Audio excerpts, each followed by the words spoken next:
In this first chapter, we're going to review concepts from Gen Chem, which, if you've taken it at Studi Adirondack, would be Chem 111 and 112. In this course, in Chem 203, we're studying organic chemistry, obviously. Organic chemistry is the study of carbon-based compounds. Now, when you think about, wait, why do we have an entire field of study for one element? Carbon is very versatile, as you're going to see, and Chem 203 and 204, you spend a whole 2 semesters going over just all the things these carbon-containing molecules can do. So we'll go into more of that in the future chapters. But for now, let's focus on what we can pick up from our Gen Chem experience and apply that will apply later on in this semester. Okay, so think back to Gen Chem and think back to collision theory. What happens during chemical reactions? Why do chemical reactions occur?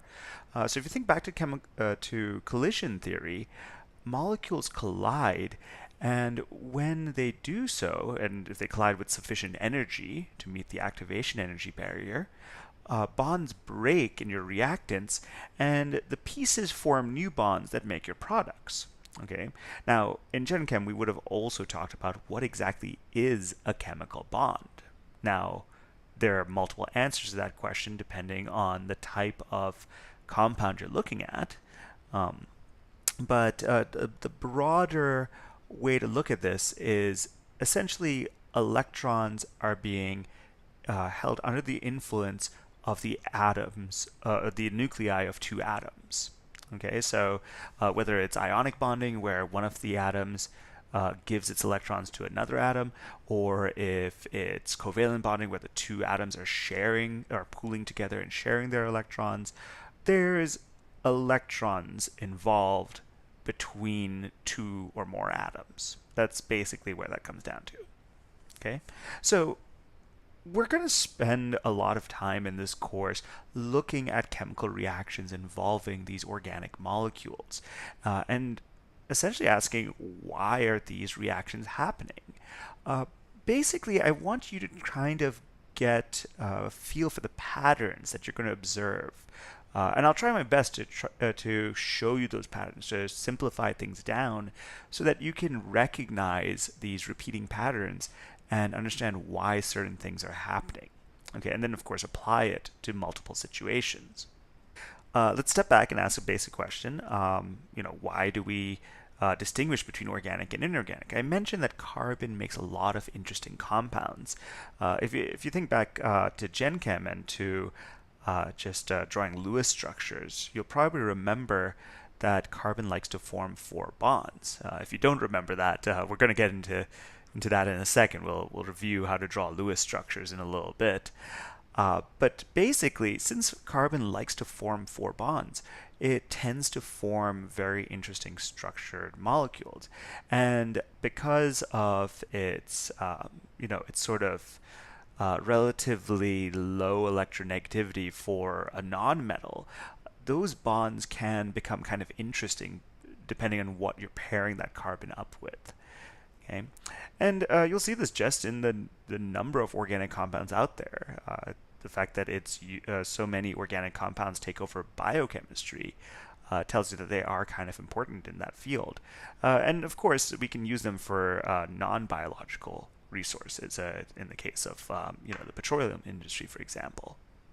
When it comes to describing molecules, back in Gen Chem, you probably relied more on just the chemical formula for a molecule or even for an ionic compound, right? We just wrote out the empirical formula or the molecular formula in the case of a covalent compound, and that was that. In organic chemistry, you can do that, but you're going to quickly find out that that's not really sufficient. Because there's such a huge diversity of molecules, the molecular formula can cover a bunch of different molecules, but these molecules will behave differently because they are not identical. To give you an example down here, we have 2 molecules that have the same formula, C2H6O. Now, in this case, we have dimethyl ether, and here we have ethanol. And just from a boiling standpoint, boiling point alone, you can tell that there's a huge difference between these molecules. Okay, there are other factors, other properties that are going to be different as well. So, for example, ethanol is going to be more soluble in water than dimethyl ether. Both of them are pretty polar. I'm getting a little ahead of myself here. We're going to go into more detail in each of these types of molecules in future chapters. But my point here is that just writing down a formula is not going to quite cut it in organic chemistry. We need to get comfortable with representing molecules in different ways, and especially being able to recognize structural formula relatively quickly. And don't panic, we'll spend I think the next chapter, I believe, is where we're going to go into more detail on this idea and look at how to draw out molecules and describe them a little bit more fully. Okay, but that being said, going back to GenChem, okay, if you remember when we were drawing Lewis structures, the key was to make sure that everything meets the octet rule. Okay, now based on where your atom is in your periodic table, it has a certain number of valence electrons to begin with, and its desire to meet the octet rule, to kind of get a complete outermost shell, basically is what drives how many bonds it's going to form. Okay, so carbon with its 4 valence electrons wants to form 4 bonds to meet the octet rule. And you can kind of extrapolate this for other nonmetals as well. So, for example, nitrogen generally forms 3 bonds and has a lone pair. Oxygen, which has 6 valence electrons, wants to form 2 bonds to get the 2 more it needs to get to 8. The halogens tend to have only form 1 bond because they need just 1 more electron to meet the octet rule, since they have 7 valence electrons to begin with. Hydrogen, of course, is also monovalent, like the halogens. Hydrogen is kind of weird when it comes to the octet rule. It doesn't actually follow an octet rule per se. It wants to be like helium and therefore follows a duet rule. It needs only 2 electrons to fill up that 1s orbital. If that sounded a little alien to you, because it's been a little while since you've heard of that in Gen Chem, don't panic. We'll talk about orbitals and bonding and stuff in a second. Okay, so let's talk about how bonds themselves work. I vaguely alluded to ionic and covalent bonding earlier, and I think I may have mentioned that covalent bonding involves a sharing of electrons between 2 atoms. They kind of pool their resources together to help both the atoms meet the octet rule. Okay, so in the simplest example of a covalent molecule, here we have 2 hydrogen atoms coming together to form a hydrogen molecule. Now remember, hydrogen wants to have 2 electrons to complete its outermost shell, to become like helium. So each hydrogen atom, being in group 1, has 1 valence electron.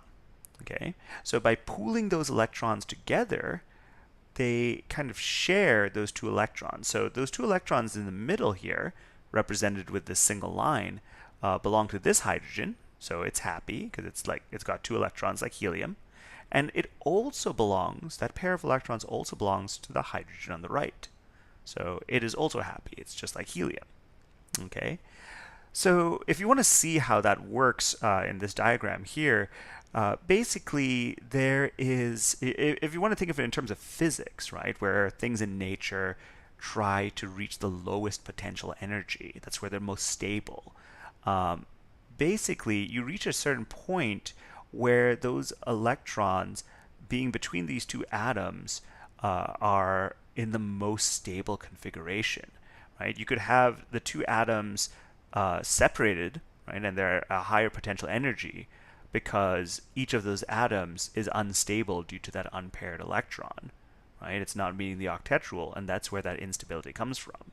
So you can see that as they get attracted to each other, as we go back along this graph, as the 2 atoms get closer and closer, the nuclei of those 2 hydrogens are influencing those electrons, and that's where that extra stability comes in. Now, of course, you get the atoms too close together. Now the nuclei start repelling each other. That's why there's this huge spike in energy here, because you don't want to squish the the nuclei into each other. But you've got this happy medium here, and that's where a covalent bond comes about. Now, the atoms aren't exactly static. They're kind of like bouncing back and forth a little bit. So you're really having the potential kind of wiggle around in this area. Okay, so what what parts of the atom control this? So going back to the parts of an atom, remember your nucleus of your atom contains protons, which are positively charged, and neutrons, which are neutral. They help space the protons apart because cramming all those protons into a tiny nucleus would cause the nucleus to explode. We have electrons, which are negatively charged, and those are located outside the nucleus in shells.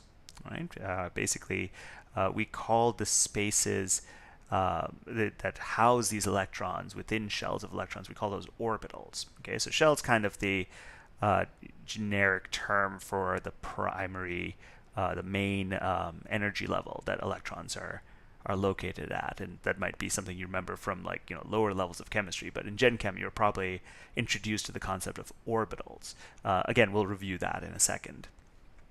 Okay. Oh, quick note from a mass standpoint, it's not mentioned here, but just as a reminder from Gen Chem, your protons and neutrons are what house most of the mass of an atom. Protons and neutrons are each about 1 atomic mass unit in mass. So most of the mass of your atoms in the nucleus. Electrons have next to no mass. They're obviously they have a mass. They are actual particles, but this mass is really, really, really low compared to the mass of protons and neutrons. So for the purposes of this class, and probably even in Gen Chem, you probably noticed that you could ignore this for the most part. Treat the electrons as if they're essentially weightless or massless, sorry. Obviously, if you go into physical chemistry where you do pay attention to these kinds of things more, you may want to pay attention to how much an electron weighs. But for organic chemistry, don't stress too much about it. Okay, or at least this level of organic chemistry. There is such a thing as physical organic chemistry, where we'll get into some of that stuff later on. But again, don't worry about the mass of an electron. Okay, so where are these electrons housed, right? I mentioned orbitals, but you could describe these these orbitals in terms of energy and also in terms of distance from the nucleus. Well, the outermost electrons are the ones that the atom's going to use to interact with other atoms. And so those are kind of the most important when we start looking at bonding. Right? So we call these the valence electrons. The rest of the electrons are closer to the nucleus, and they're kind of shielded from neighboring atoms by that valence shell of electrons. So we call these core electrons, and to be honest with you, they're not really important when it comes to a bonding standpoint. But anywho, so again, jogging your memories from Gen Chem, we can represent these electrons using an electronic configuration. We label the orbitals using a number and a letter. The number refers to that main energy level, and the letter refers to the type of orbital. Basically, if it's an S, P, D, or F orbital. Okay, so hopefully those letters are ringing a bell right now. And we also then state how many electrons are present in that subset of orbitals with using a superscript. So for example, carbon has 6 electrons. 2 of them are in that 1s orbital, and s orbitals can only hold a maximum of 2 electrons. So once that orbital is full, you've got to go to the next orbital, which happens to be the 2s orbital. That can hold 2 more, so there's 4 of the 6 electrons, and that leaves 2 more electrons to get to 6, and those have to be in the 2p orbital, which is the next highest energy orbital.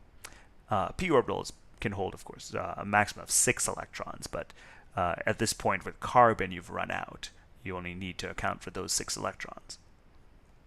Okay, so again, hopefully this is ringing a bell from Gen Chem, but you can figure out the number of valence electrons an atom has based on what group it's in. So anything in group 1 has one valence electron, anything in group 2 has two valence electrons. With the p block over here, so if we go backwards, here it's listed as group 8a, but modern periodic tables list that as group 18. Regardless, there's 8 valence electrons in these noble gases, with the exception of helium, of course. Helium has only 2 valence electrons. Then, of course, you can keep going backwards here. The halogens in group 17 or 7a have 7 valence electrons, and keep going backwards. 6 for oxygen and sulfur, 5 for nitrogen and phosphorus, 4 for carbon and silicon, 3 for boron and aluminium, and so on. Okay, you've probably noticed I've kind of not really talked too much about these p block metals over here. And likewise, I'm not going to talk too much about transition metals. Those get a little bit interesting when it comes to valence electrons, because you can kind of push electrons around and kind of bump electrons up into the d orbitals at that highest energy level for those elements. Their valence electrons can be kind of malleable. You can play around with that. That's why, for example, transition metals tend to have different types of ions. So, for example, you can get iron 2 plus or iron 3 plus, right? That, by the way, is why hemoglobin's able to capture oxygen. So the iron ion in the middle of a hemoglobin molecule in regular hemoglobin has a 2 plus charge. When it picks up an oxygen molecule, it has a 3 plus charge. Anyway, I'm going off on a tangent here, but hopefully, again, that should ring a bell for you for how valence electrons work for main group elements. Okay, so on to the more practical stuff, drawing Lewis structures. Now, this is a skill that you picked up in Gen Chem, and we're going to use it a fair amount here in this class. We're actually going to take a step further in the next chapter and look at how to draw simplified Lewis structures into a sort of organic chemistry shorthand. And we're going to practice that a lot, and we're going to get really comfortable with it. But I think brushing up on Lewis structures is a good stepping stone for that. So let's look back at how do we draw Lewis structures. When it comes to Lewis structures, you have two main rules for a good Lewis structure. You want everything to meet the octet rule. All of your atoms have to meet the octet rule, with the exception of hydrogen, right? Hydrogen, of course, meets that duet rule. It only needs 2 electrons around it. And you want the total number of valence electrons for that molecule to be represented in your diagram. Now, how are electrons represented in your diagram? Lewis structures are sometimes called Lewis dot diagrams, and the reason for that is that your electrons are represented as pairs of dots. Okay? Now, when you see Lewis structures drawn like this can be sometimes a little confusing because there's so many dots around.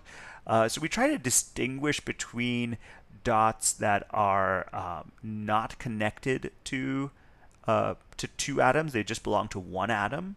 We call them a lone pair or a non-bonding pair of electrons. But then we also have electrons that are shared between 2 atoms. Those are an actual covalent bond or a bonding pair of electrons.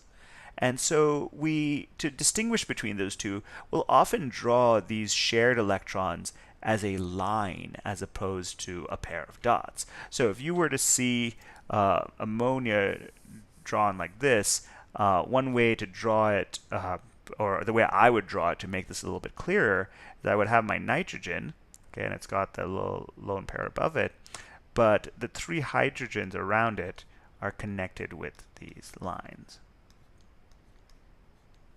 Okay, so now how do we get that Lewis structure in the first place? Now, one way is to start off the way they've done here, with the atoms drawn using dots to represent their valence electrons. So nitrogen, being in group 5a or 15, has 5 valence electrons. Okay, and so we show that using 5 dots. Likewise, hydrogen's in group 1 or 1a, and therefore has 1 electron. So that's true for each of your hydrogens. And then you realize that they want to pair up to meet the octet rule, or in the case of hydrogen, it wants to meet the duet rule. So hydrogen wants 2 electrons. It shares its 1 electron with one of the nitrogen's electrons, unpaired electrons, and forms a covalent bond that way. Okay, so that's why if you look at the way these hydrogens are arranged around the nitrogen, you can see that that's where that electron and that electron form a covalent bond. Okay, and likewise, so do those. Which again, please note that even though we use a single line here, that single line actually represents 2 electrons. Okay, so I tend to count lines and pairs of electrons using even numbers, so 2, 4, 6, 8, like that. Which, by the way, if you'd notice that atoms other than hydrogen like to meet the octet rule. So if you imagine that square around your nitrogen, and there should be 2 electrons on each edge of that square, 2, 4, 6, 8. That's a quick way to visually tell that your atom is meeting the octet rule. Okay, so that's one way to draw a Lewis structure. Another way that I prefer, because I think it makes it a little bit easier to see where multiple bonds should go. And also, it's a little bit easier sometimes to figure out what's happening when formal charges aren't what you'd expect them to be. I'll get into what formal charges are in a second. That's kind of the third rule governing a good Lewis structure. I've omitted it right now for simplicity, but we'll get to that in a second. Anyway, here's another way to draw Lewis structures that I think might make it a little bit easier for some of those other examples. Again, you don't have to do this, draw your Lewis structures this way. If you learned the method shown here in GenChem and you're comfortable with it, feel free to use that. But for those of you who don't remember how to draw Lewis structures or are open to learning a new method, here's another way to do it. So with my method, what you need to do is you start off with your central atom. So usually when you're given a formula, the central atom is the one that's listed first. If they list hydrogen first, it's never hydrogen. Hydrogen can only form one bond, so you don't find that as your central atom.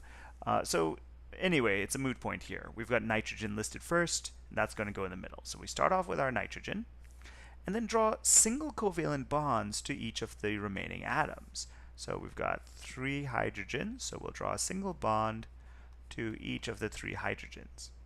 Okay, now make sure that everything's meeting the octet rule. Remember, that's one of the requirements for a good Lewis structure.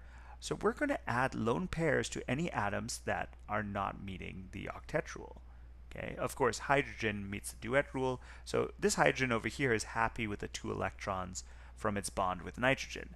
Likewise, each of these hydrogens are happy because they've got 2 electrons. But look at the nitrogen over here. 2, 4, 6. It needs 2 more electrons, so we're going to give it a lone pair over there to give it 8 electrons. So all the atoms are happy in terms of octet rules, or duet rules as well for hydrogen.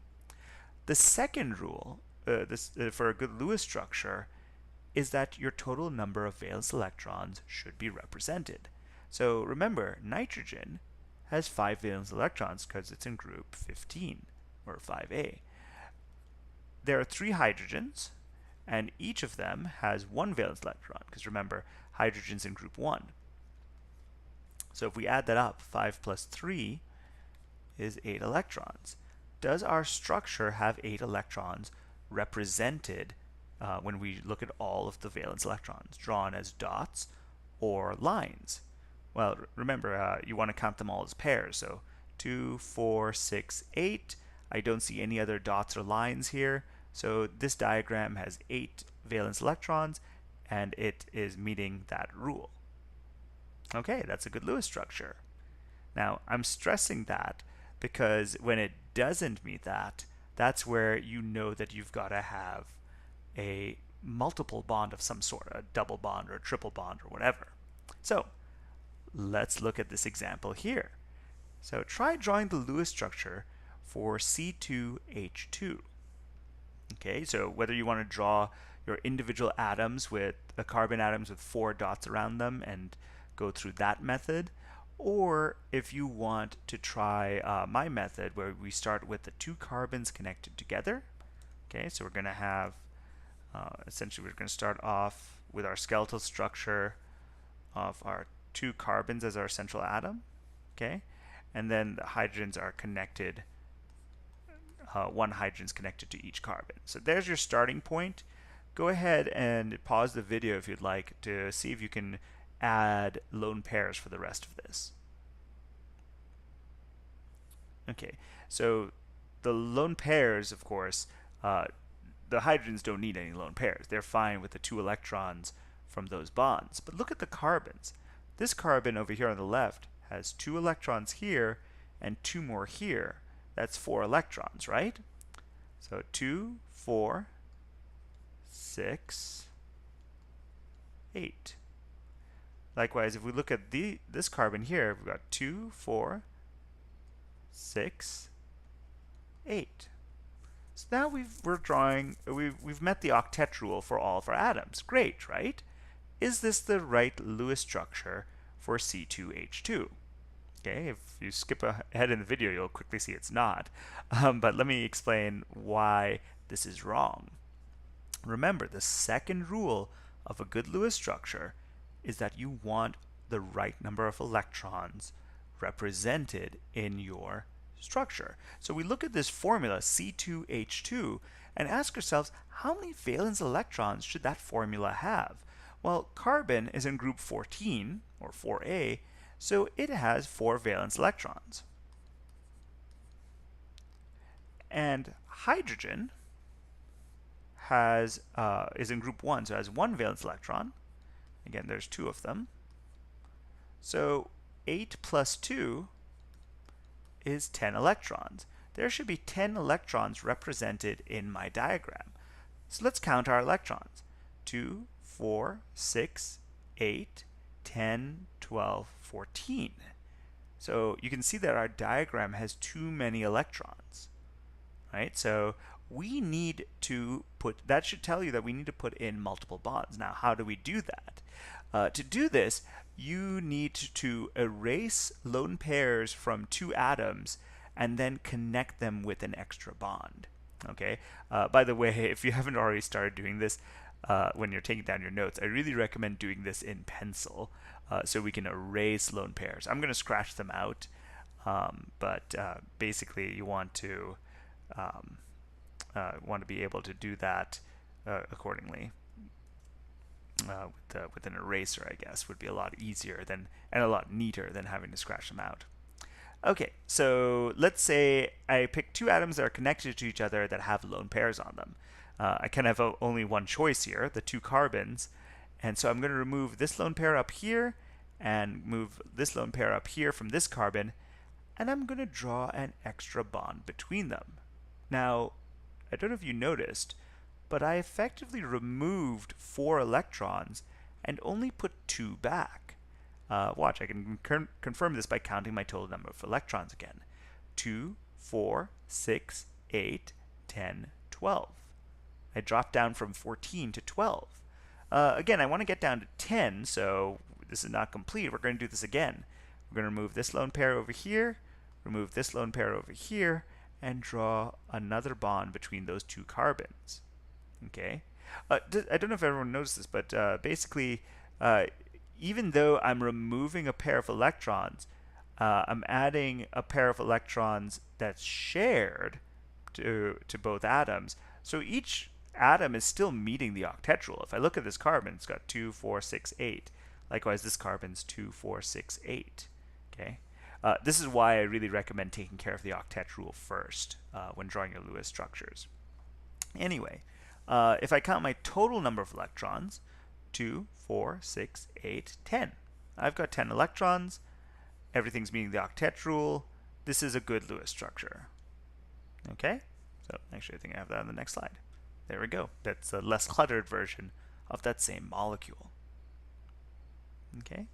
So again, if this skill's a little rusty for some of you, please practice this.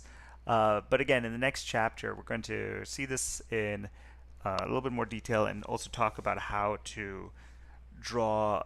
We'll look at ways to draw this a little simpler in a kind of a shorthand version. So getting comfortable with what Lewis structures represent is going to be important for really grasping some of the concepts in the next chapter. Okay, I alluded to the term formal charge earlier, and I'm going to explain what that is. Uh, I left that out when describing what you need for a good Lewis structure, because this is the third rule to a good Lewis structure, right? Um, for formal charges, basically it refers to when an atom has more or fewer electrons than it that match the number of electrons that atom would have by itself. Okay, so I should clarify: when an atom is in a compound, when it's sharing electrons and it's meeting the octet rule, does the electrons around it, if we were to treat it as being an atom by itself, if we broke all the bonds in half, would those number of electrons be the same as just that atom by itself if it weren't connected to anything, or if it weren't part of a compound? Okay. If it has extra electrons, we give it negative formal charges, because remember, electrons are negatively charged. And if it has fewer electrons than its normal valence number, it has a positive formal charge. Okay, so this is going to be a useful skill for a lot of the molecules we're going to draw in this class, especially because knowing where these formal charges are can sometimes explain a lot about why certain reactions happen the way they do for certain mechanisms. But let's first see how we can calculate the formal charge. Again, this comes back to treating the atom as if it were by itself. If you were to cut the bonds around it, how many electrons does that atom have? So let's look at an example here of methanol. Okay, so if you look over here on the right, you've got the Lewis structure. Oh, sorry, no, this is not actually methanol, but with this molecule that's drawn over here, the way it's drawn, basically, what are the charges involved on the atoms, right? Everything's meeting the octet rule, right? You can tell that, just doing a quick count. This oxygen's got 2, 4, 6, 8, it's happy. The carbon's got 2, 4, 6, 8, it's happy, right? But how does that compare? How do these atoms, if you were to break those bonds and break them homolytically, that means break them so that one electron would go to each atom. Okay, so if I broke this bond over here between the carbon and the oxygen, one of those electrons goes to the oxygen, one goes to the carbon. If I were to do that and count the electrons around the atoms, how do they compare to the valence electrons of that atom? So they've done, to save us some time, they've kind of done it here on the left. So each of these green boxes shows how many electrons we're dealing with when we break those bonds homolytically. So if I look at the hydrogen, it's got one electron, which is what a hydrogen atom should have, right, if it's in group 1. So each of the hydrogens are neutral. Likewise, look at the carbon. Carbon has 4 electrons, sorry, which is how many valence electrons a carbon atom should have. So it is also neutral. But look at the oxygen over here. 2, 4, 6, 7. We have an unpaired 7th electron here. Oxygen's in group 6A, right?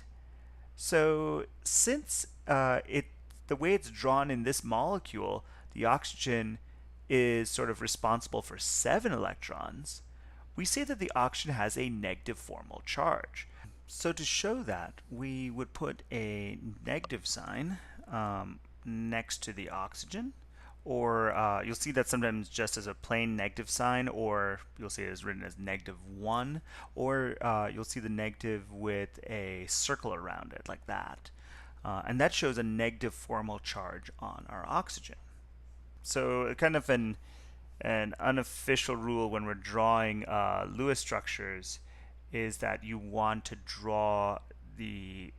minimize the formal charges drawn, but you also want to represent formal charges on atoms that make sense. So, for example, oxygen is relatively electronegative. It's towards the top right of your periodic table, so it's more electronegative than carbon, which is further to the left of it.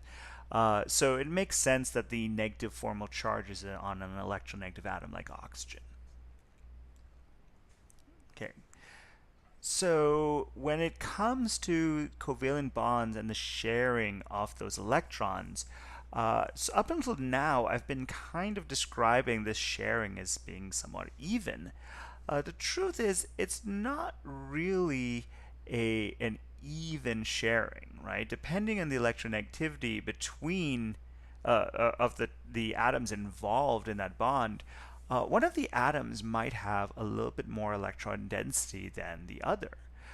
For to use an analogy of a tug of war, okay, basically a electron activity is kind of like the strength an atom has to pull electrons towards it. So imagine two people playing tug of war.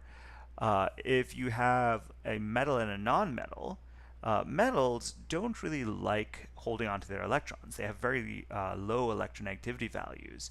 So they would basically just kind of lose the tug of war on purpose and let the non-metal win, because non-metals tend to have higher electronegativities and pull those electrons towards them. Okay, so it's kind of like the two atoms are playing tug of war, and the metal doesn't care that the non-metal wins, and that's why ionic bonding between a metal and a non-metal involves that transfer of electrons from the metal to the non-metal. So in this analogy, the rope is a pair of electrons. Okay, now in a covalent bond, you've got two nonmetals, and so they both are electronegative. They both want to pull on those electrons. And in the case of a pure covalent bond, in a nonpolar covalent bond, both atoms are equal strength when it comes to wanting those electrons. And so the rope is being held evenly by both atoms. And so those electrons are truly shared evenly. Okay, and so that's a nonpolar covalent bond. A polar covalent bond comes about when one of the atoms is more electronegative than the other. So it kind of wins the tug of war a little bit. Not to the same effect, the same extent as an ionic bond, where the nonmetal completely rips away the electrons from the metal. In this case, both atoms are still sharing the electrons, so it's still a covalent bond. They're just not sharing them evenly. The more electronegative atom tends to hold the electrons a little bit more. Okay, so electronegativity is the tendency of how much an atom wants electrons, and it typically follows the increasing nuclear charge of atoms in a shell, and that's why as you go right in your periodic table, you notice that the numbers get higher for electronegativity values. They're on a scale from 0 to 4, with fluorine being the most electronegative element, set at 4. Okay. As you go up a periodic table, your periodic table, as you go up a group, you'll notice that the values get higher that way as well. The reason for this is that as you add more and more shells of electrons, when you go down your periodic table, you're increasing the shielding between the nucleus and the electrons in a nearby atom. So those electrons don't feel the nucleus as much because they're being shielded by more and more shells of core electrons. So that's why as you go down your periodic table, the numbers decrease. But as you go higher up in your periodic table, where you have less of this shielding effect, you get higher electronegativities. Okay, so the general rule of thumb is that electronegativities increase as you go to the top and right, and that's why fluorine has the highest electronegativity. Now you're probably saying to yourself, wait a minute, there are elements to the right and above fluorine, right? And, remember, those are noble gases to the right. of the halogens, and noble gases, because they have a complete valence shell, don't like to form bonds, and as a result, they don't, have any measurable electronegativity, right? Because remember, electronegativity is what influences the sharing of electrons in a bond. Okay, so really it comes down to fluorine being the most electronegative, and that's why we set it at 4. Okay. By the way, you don't have to memorize these numbers. As long as you know that general trend that atoms tend to get more electronegative to the top and right of your periodic table, that's good enough to figure things out, especially when you're just comparing two atoms. Okay. So, for example, if we were comparing oxygen with carbon, notice that oxygen is much more electronegative than carbon because oxygen is to the right of carbon. Okay. Quick note here about carbon and hydrogen. Notice that they have electronegativity values of 2.5 and 2.1 respectively. So it's kind of in the middle of the scale. So for nonmetals, that's not particularly electronegative. And so that's why they tend to the bonds between them tend to be kind of non-polar covalent, even though they're two different elements. This is something that'll probably be noticeable when it comes to physical properties of organic compounds in general. You'll notice that a lot of organic compounds tend to be non-polar for this reason. Anyway, I'm getting a little ahead of myself. You'll notice this in later subtopics, in later slides. Okay, so how do we represent these sharing of electrons? Again, if you kind of want to picture that electron density, if you have two atoms with uneven, or rather in this case, we have two atoms with even electronegativity, you can imagine that electron density being shared kind of, well, evenly between them. So for example, if I were to draw kind of an electron density map of this region around these two carbon atoms, it would look something like this. Okay, it's a little bit thicker over here because that's where those electrons are kind of pooled together in that bond. Okay, but now let's look at this carbon-oxygen the covalent bond here. Remember, oxygen's a little bit more electronegative, so those electrons would that electron density would get sucked a little bit towards the oxygen. So the electron map would look something like that. Okay. Rather than drawing these maps of electron density, it's sometimes easier to use arrows to represent that. So we use an arrow to point towards the more electronegative atom in that covalent bond, and we turn the tail of the arrow into a plus sign to show that it's slightly positively charged. Now, another way to do this is to use the lowercase Greek letter delta, okay, which is drawn like this. Okay, so capital delta, of course, looks like a triangle. This is lowercase delta, and that represents a partial charge. So our oxygen, which has a little bit more electron density, is partially negative, and our carbon, which is missing a little electron density, and so its nucleus is exposed a little bit, has a partially positive charge there.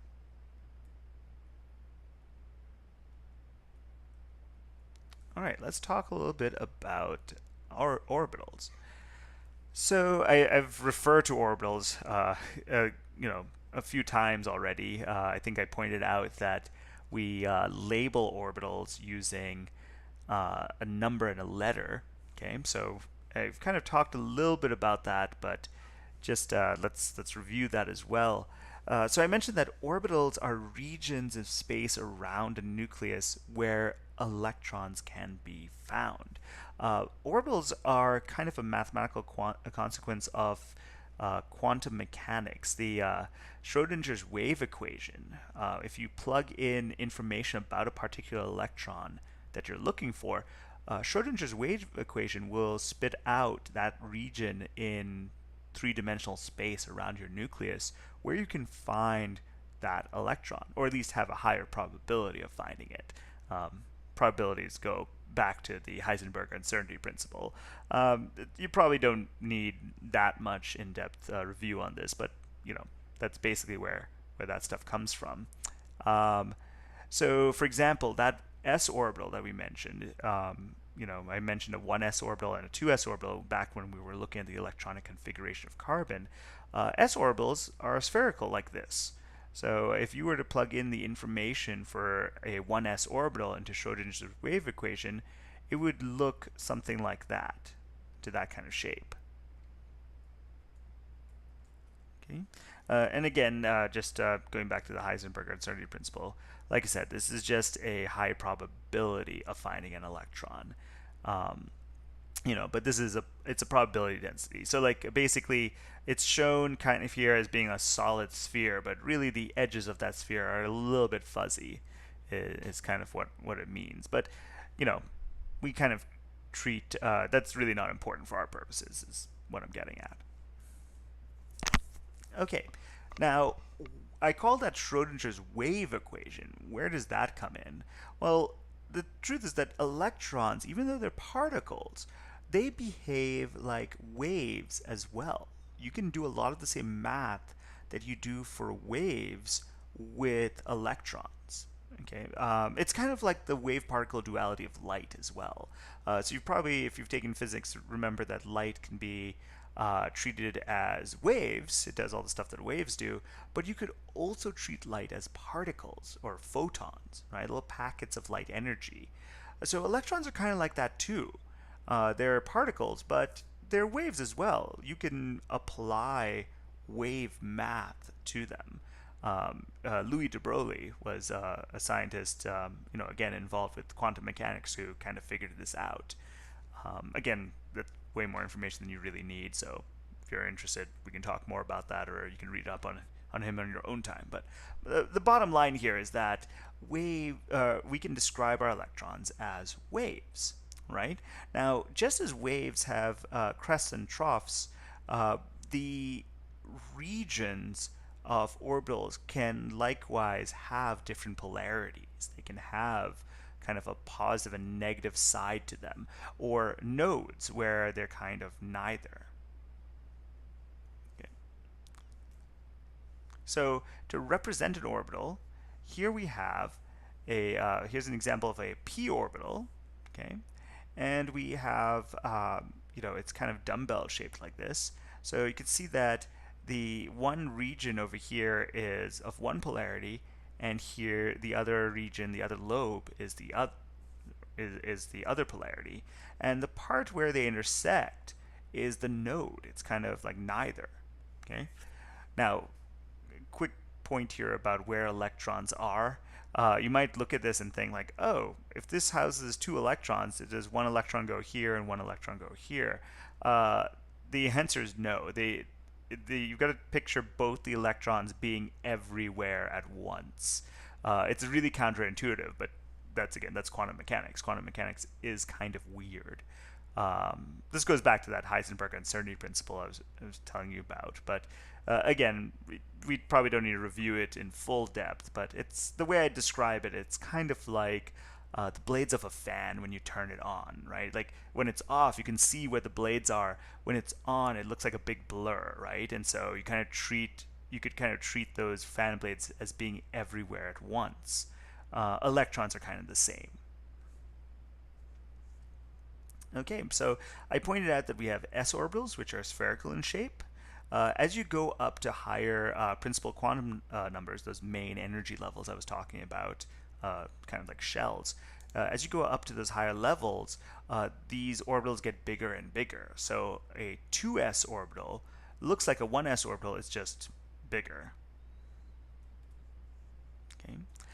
The p orbitals are these dumbbell-shaped ones. Now, when it comes to the p sublevel, there are three of those directions they can be aligned in. They could be aligned in the x direction, the y direction, or the z direction. So picture your three coordinates, x, y, and z. If you imagine a three-dimensional axis, your p orbitals will be lined up with those three axes. Okay.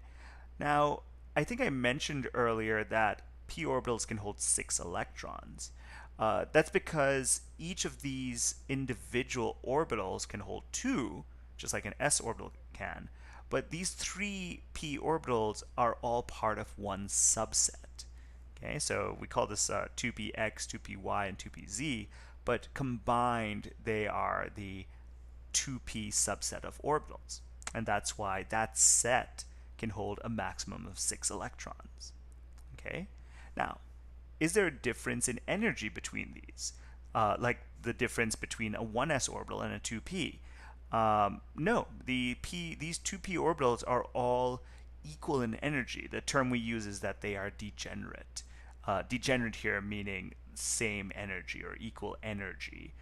Doesn't mean that they make bad decisions or something like that.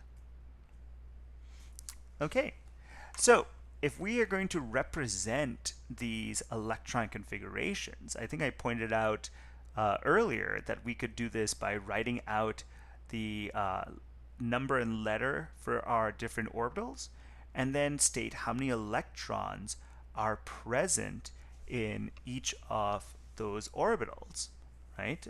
So for example, with carbon over here, there are 2 electrons in that 1s orbital, there's 2 electrons in the 2s orbital, and there's 2 electrons in that 2p subset of orbitals. So I think you remember we wrote it out as 1s2, 2s2, 2p2. But you can see here we've drawn these diagrams out. You can draw out orbital diagrams to show where those electrons are, representing those electrons using arrows. Now, a quick note about the arrows being used here. So they are represented with up and down arrows. That's another property of electrons in quantum mechanics. They have what's called a spin state or a spin number. Basically, one of the rules about filling up these orbitals is the Pauli exclusion principle. And essentially, in a nutshell, it just means that 2 electrons in the same orbital have to have opposite spins. They can't have the same spin, otherwise they would be the same electron, and that's a violation of the Pauli exclusion principle. But anyway, so my point is that anytime you see 2 electrons in an orbital, okay, so and remember each of these dashes, or sometimes they're drawn as boxes, but each of these can only have a maximum of 2 electrons. Okay. By the way, also notice how the electrons fill up these orbitals in terms of energy, like as you go higher up in energy. So that's the Aufbau principle or building up principle. But basically, you keep on adding electrons to orbitals until they're full, and when they're full, they'll go to fill up the next orbital. So if you were to describe all the elements in order of atomic number, so these are all in order. So hydrogen, which has 1 electron, has that 1 electron in its 1s orbital. Helium, which has 2 electrons, has both those electrons in its 1s orbital. Because remember, an 1s orbital, or any s orbital, can hold a maximum of 2 electrons. Lithium has 3 electrons. So those first 2 electrons go in that 1s orbital, but that third electron can't fit there because you can only fit a maximum of 2. So that third electron has to go to the next orbital, which is the 2s orbital, and it fills that. You can see it then for beryllium, the 4th electron also goes in the 2s orbital. For boron, it's got 5 electrons. Now, that 5th electron has to go into the 2p orbital, which is next. Oh, by the way, in case you're wondering why isn't there a 1p orbital, again, that's one of the things from Schrodinger's wave equation. It's just impossible. The way those quantum numbers work, p orbitals only start at the 2nd principal quantum number. You'll notice that with other orbitals as well. So d orbitals, for example, only start with the 3rd quantum number. You can only get 3d and higher. Likewise, f orbitals only start at the 4th level. Okay, so yeah, so that I think I described the Aufbau principle, how electrons basically build their way up. As orbitals fill up, you start putting the electrons to higher and higher energy orbitals. So Aufbau principle is basically that you have to fill up your lower energy orbitals first before you start filling up the higher energy ones. It's kind of like pouring a glass of water. The water fills at the bottom of the glass, and the water level rises as you add more and more water, right? You're never going to pour a glass of water and have water and then a gap and then more water, right? That doesn't make sense. Same principle here for the Aufbau principle. We explained the Pauli exclusion principle. Essentially, just make sure they have opposite spins whenever you draw two electrons in an orbital. Hund's rule, I forgot to explain that one. So for Hund's rule, when you have degenerate orbitals like p, d, and f orbitals, the Hund's rule states that you have to fill up, you have to have unpaired electrons first before you start pairing them up. So you have to spread out your unpaired electrons. It's only when there's no more empty orbitals at that energy level that you start pairing them up. Okay. The analogy I like to give people is kind of like, imagine you've got a public bus with three empty benches on it. Now each bench can hold two people, and this is a public bus, so everyone getting on the bus doesn't know everybody. Like this, everyone's complete strangers, right? So the first person gets on the bus, and the first person gets on the bus, and they take their seat. No big deal. Second person gets on the bus, they're going to take their own seat. I mean, they could sit next to the first person, but why would they? That's a complete stranger. Uh, if you want to understand why that's the case for electrons, which aren't people, remember electrons repel each other a little bit because they're all negatively charged. Okay, so in the case of the lower energy orbitals, they pair up because that's at a lower energy. But over here, since all of these orbitals are degenerate, they're the same energy, it allows the electrons to spread out as they do. Like, so then your third person comes onto the bus and they take their own seat. It's only when the fourth person gets on the bus that they are forced to sit next to somebody. And that's basically Hund's rule. Okay, so I just explained where atomic orbitals come from, where the orbitals describing electrons in an atom happen.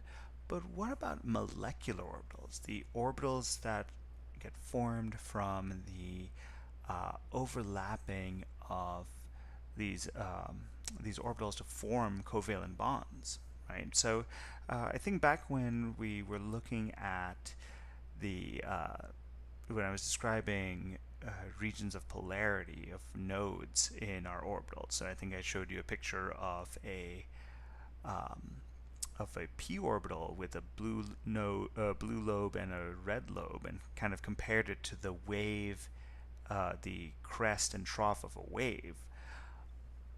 If we take that concept, that idea, and look at positive and negative interference, the way these sort of overlap and either increase or cancel each other out, we can understand a little bit of how bonding works from this overlapping of orbitals. So basically, if two orbitals of similar polarity combine with each other, we have what's called constructive interference. So here, for example, are two waves, and they overlap and combine, and we have a constructive interference where they become even bigger than each of the original waves. Now, uh, in the case of destructive interference, if we have opposing polarities combining, they kind of cancel each other out, and you can see that the resulting wave is kind of lower in energy. And you can see here we still have a node here in between these two, the crest, or the that crest and trough of this wave. Now, two things to take away from this. One, this is basically what molecular orbitals are. When we describe where electrons are in a molecule as opposed to individual atoms, this is how we can do it. And there are different levels of these depending on the different combinations of your atomic orbitals. Okay, so typically when you have these orbitals with constructive interference, those are known as bonding orbitals, and they tend to be lower in energy. With the uh, anti-bonding orbitals that form from this destructive interference, they tend to be higher in energy. I know the waves are drawn with kind of a lower amplitude, but that instability corresponds to a higher potential energy. Okay, so we'll see this. This is kind of an abstract way of looking at it with waves, but that's kind of the key takeaway from this, that we get bonding and anti-bonding orbitals that are higher or lower or higher in energy, and due to like having higher or lower stability. This is an example of a bonding orbital here. You can see that these two 1s orbitals from these two hydrogen atoms, they're in the same phase. They're coming together and combining, and they make this resulting bonding, sigma bonding orbital here. It's called a sigma bonding orbital. That's Greek letter for S, because you have a single bond there between the two. When those two orbitals are engaging in positive in constructive interference, you can see they make this sigma bonding orbital.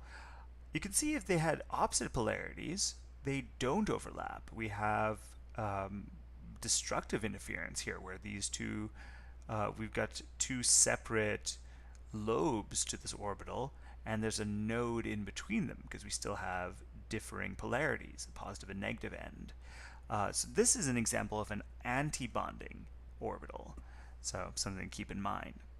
Okay, so if you want to describe how a orbital or how electrons combine, or atomic orbitals combine to make molecular orbitals, this is a good example using our hydrogen. So remember, hydrogen atoms are have one valence electron because they're in group 1, right?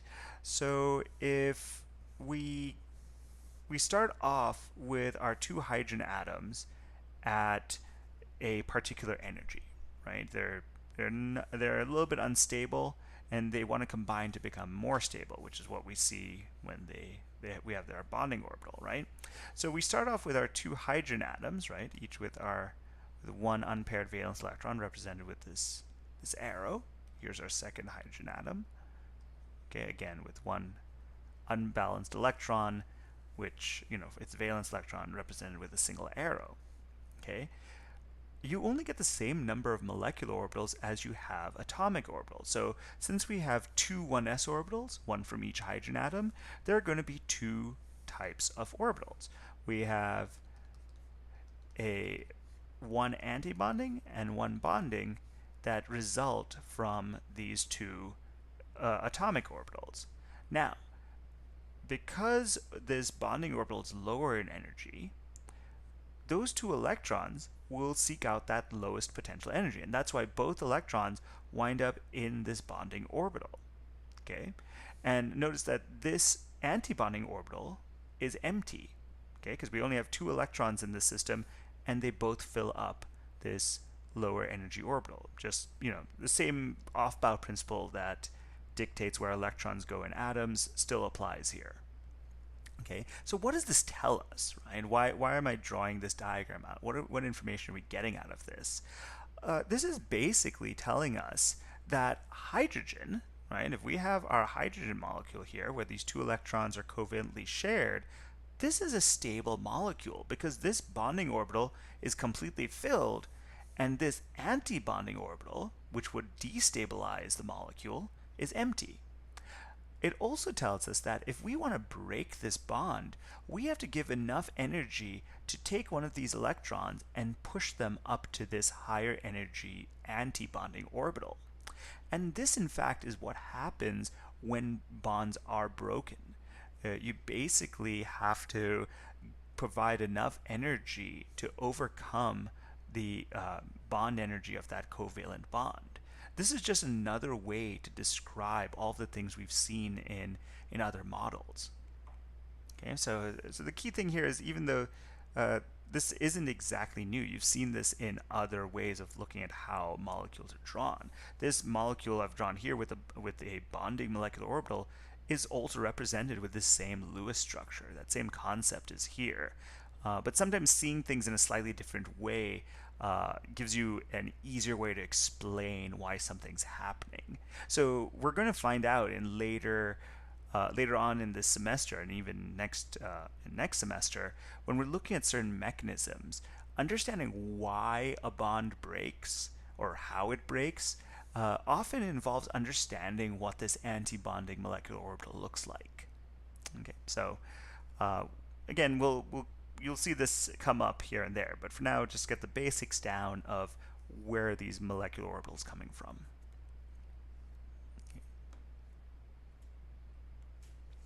All right.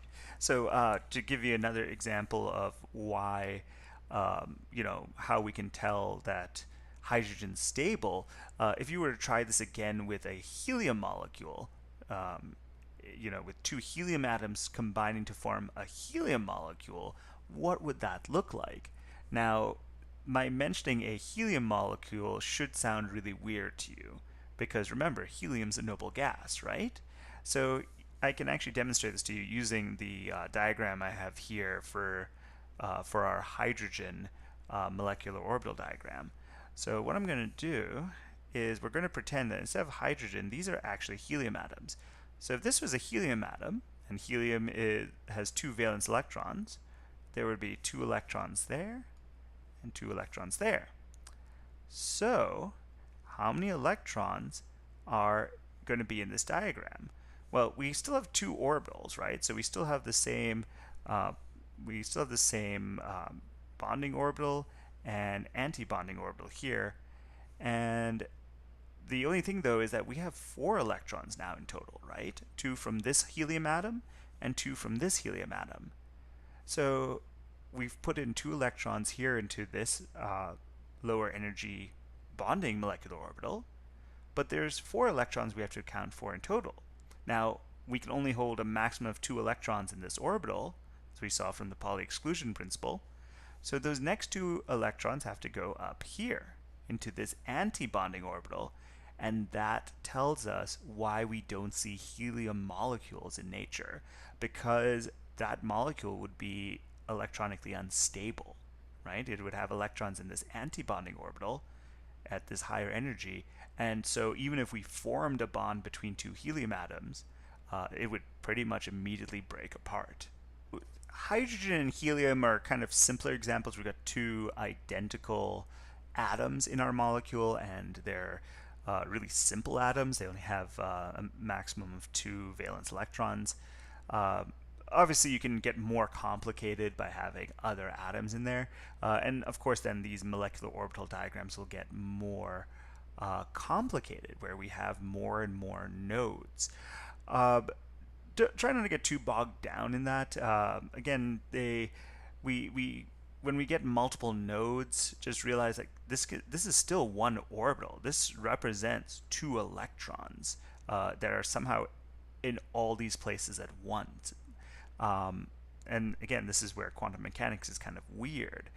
Uh, the bottom line is, if you ever have to draw molecular diagrams, the general rule of thumb is, as you go higher in energy, right, you're adding more and more nodes. Okay, so I can tell just looking at these two diagrams that this orbital on the left is lower in energy than this orbital on the right, because this has only one node between this red lobe and this blue lobe. Whereas here we have one, two, three nodes.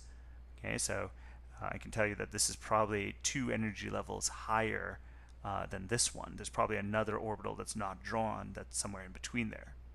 Okay, so anyway, my point here is that you in terms of what you need to get out of this class, uh, I want you to be able, not necessarily to draw molecular orbitals from scratch, but at least to understand how they come about, or like how they are comparatively in energy. If you can identify, what's the difference between a bonding and anti-bonding orbital in a diagram, like back here, and seeing why um, this is more unstable, that's really all you need to get out of this. Okay, so in addition to our atomic orbitals as the way we see it, with our regular 1s orbitals, 2s orbitals, 2p, and so on, we we find that this doesn't perfectly explain why we see certain shapes for molecules. So, for example, if you look at the carbon in methane, right, its shape is tetrahedral. Okay, hopefully that name rings a bell from Vesper theory and GenChem. But if you need a little memory jogging, basically the angle, that bond angle between your between any two carbon hydrogen bonds is about 109.5, and that's true for all those angles. And so you get kind of a four-faced pyramid if you were to connect those hydrogens connect together, and that's what a tetrahedron is. The word tetrahedron means four faces. Um, but here's the weird thing, right? Your 1s orbital and your 2s orbitals are both spherical in shape. Your 2p orbitals are connected in they're in your three Cartesian axes. They're in x, y, and z directions, right? So they're kind of at right angles to each other, right? Orthogonal, if you will. So that's not a 109.5 degree angle. That's just 90 degrees. So where does that shape come from? Well, we explain this by using what's called hybridization. Essentially, your orbitals mix together. So your 2s and your 2p orbitals mix together, and that combination of your spherical 2s orbital and those 90-degree p orbitals make this tetrahedral shape. So let's see how that works. Okay, so in the case of methane, we have what's called an sp3 hybrid. We have our 1s orbital, I mean the orbital is 2s, but we have a singular s orbital, and we have the three of these p orbitals, right, in our 2p level. These three orbitals combine with this one orbital to make a hybrid. So all four of those orbitals are at the same energy. So it's kind of like over here we're seeing them at two different levels, but really what's happening is they're mixing together, and you get something that's sort of in between in energy, maybe a little bit closer to 2p since there's more orbitals that way. And so all four of those orbitals are now at the same energy, and they form four equal bonds with four hydrogens. Okay, and so this is an sp3 hybrid orbital. Okay, so these four orbitals combine to make this sp3 hybrid. Okay, so here's that picture. Actually showing that a little bit better. So again, notice two things to take away from this. Notice that we've combined these four orbitals, and so we have four degenerate orbitals that are lined up like this. And notice that they are slightly closer in energy to those 2p orbitals compared to that 2s orbital. So we say they have a little bit more p character than s character, because 3 out of the 4 orbitals are p orbitals.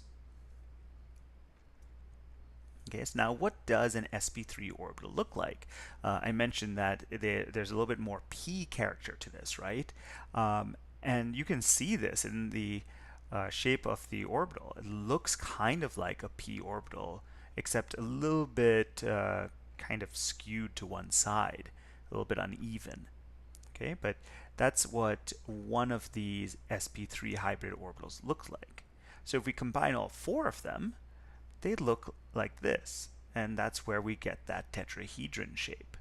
So each of these sp3 hybrid orbitals holds one electron, and they pair up with each of your hydrogens to form those sigma bonds, just a single bond between that carbon and that hydrogen.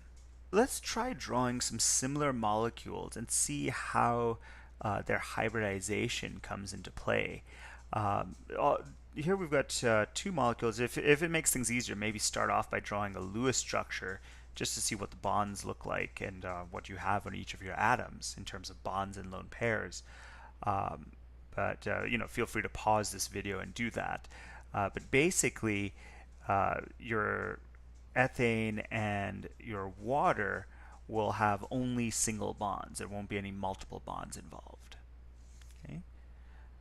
So I'm going to go ahead and skip on ahead to the answers, but like I said, feel free to pause this video if you want to take a second to draw those out. Okay. So here you can see that we've got our two carbons. So if you're having trouble seeing this from a Lewis structure, let's start off by drawing the Lewis structure so we can compare this. Okay, so hopefully you've drawn this already. So no, so if we start off with our two carbons connected to each other and draw our three hydrogens here, three hydrogens here.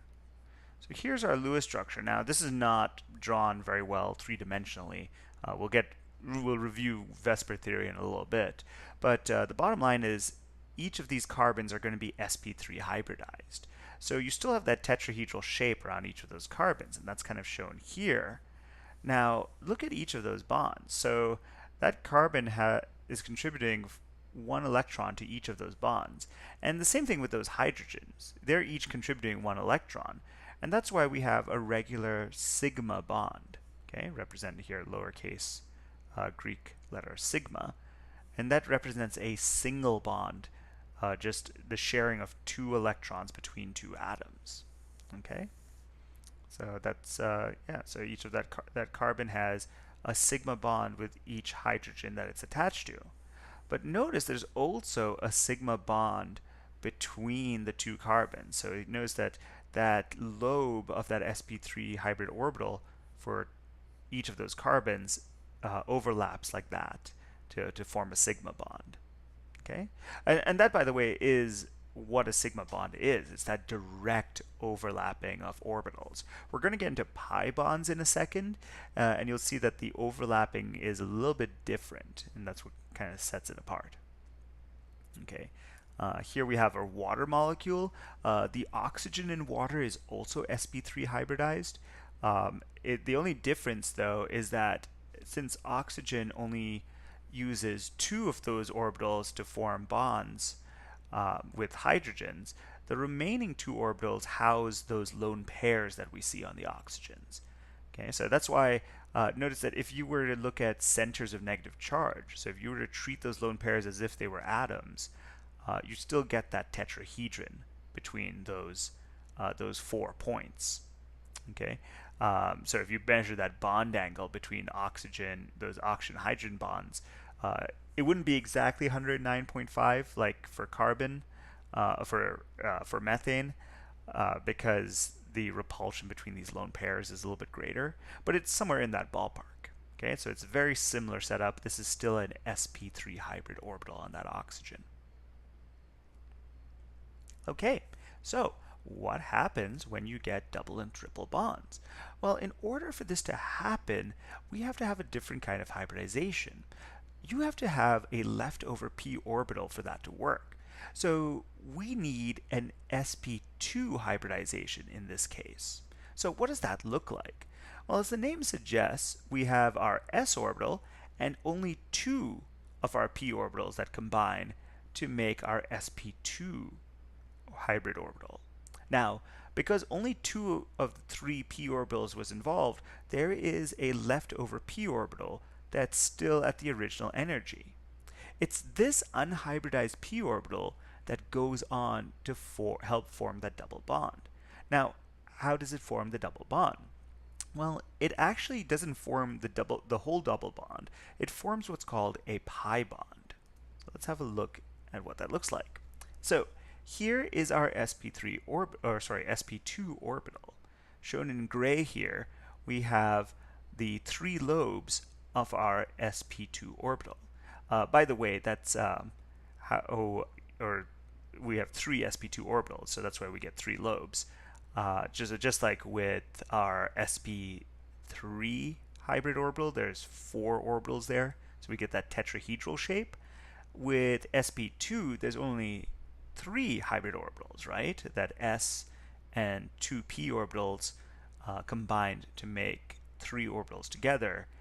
So that's why we have a sort of trigonal planar shape. Again, we'll hopefully that's ringing a bell. That name is ringing a bell from Vesper theory and Gen Chem, but if not, we'll talk about that again in a second. And so those three orbitals are in one plane. The leftover p orbital that didn't get hybridized, that's going to be at 90 degrees to the plane of those other three orbitals. Okay? So, what does ethane look like? Well, we have our sigma bonds again, right? Our carbon is going to form two sigma bonds with two hydrogens, and so will the other carbon. Okay?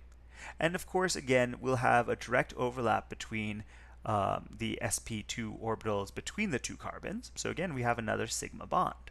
Okay, so far this is very similar to what we saw for ethane. But in this case, we have that unhybridized p orbital on each of our carbons. Now, what do? Notice that they are parallel to each other. Unlike the sp2 orbitals that form sigma bonds, right? Notice that those overlap directly. Here, these two parallel orbitals have to overlap side by side. They have to do a lateral overlapping. It looks kind of like this. So those two nodes come together and they form this pi bonding molecular orbital. Okay, and this is what that mixing of orbitals looks like for forming a pi bond. So this is where you have a direct overlap. Okay, so if you're having trouble seeing that, why does that form the way it is? It might be easier to see what it looks like, what these two orbitals look like when they aren't drawn together. So if we start off with this p orbital and this p orbital, okay, I'm going to just shade this in red and I'll leave the blank thing for blue. Both of these p orbitals are in the same phase, and that's why they overlap the way they do. Okay? For an antibonding orbital, on the other hand, here our two p orbitals are in opposite phases. So if you look at the p orbitals I started with, this one on the right has red on top and blue on the bottom. This one has red on the bottom and blue on top. So there's no overlap. These kind of repel each other, forming that node between them. And that's kind of what we see here. There's that repulsion that we kind of see from the destructive interference from not having the same polarity, not having the same phase. Okay, so anyway, that's my point though, that we have a pi bonding orbital where there's no nodes. This is the kind of good perfect overlap between those. And then we have a pi antibonding molecular orbital where there is one node here. But again, remember, if we go back a few slides, you'll see this. There's only one electron in each of those unhybridized p orbitals. So if we combine those two electrons, they fill up only that pi bonding orbital, and the antibonding orbital is empty. So this is a stable system.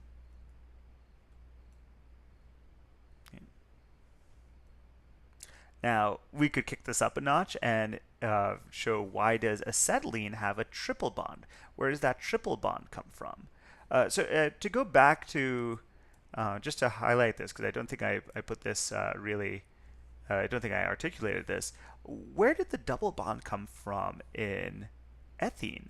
Well, we had a sigma bond where we had a direct overlap in this bond between the two carbons.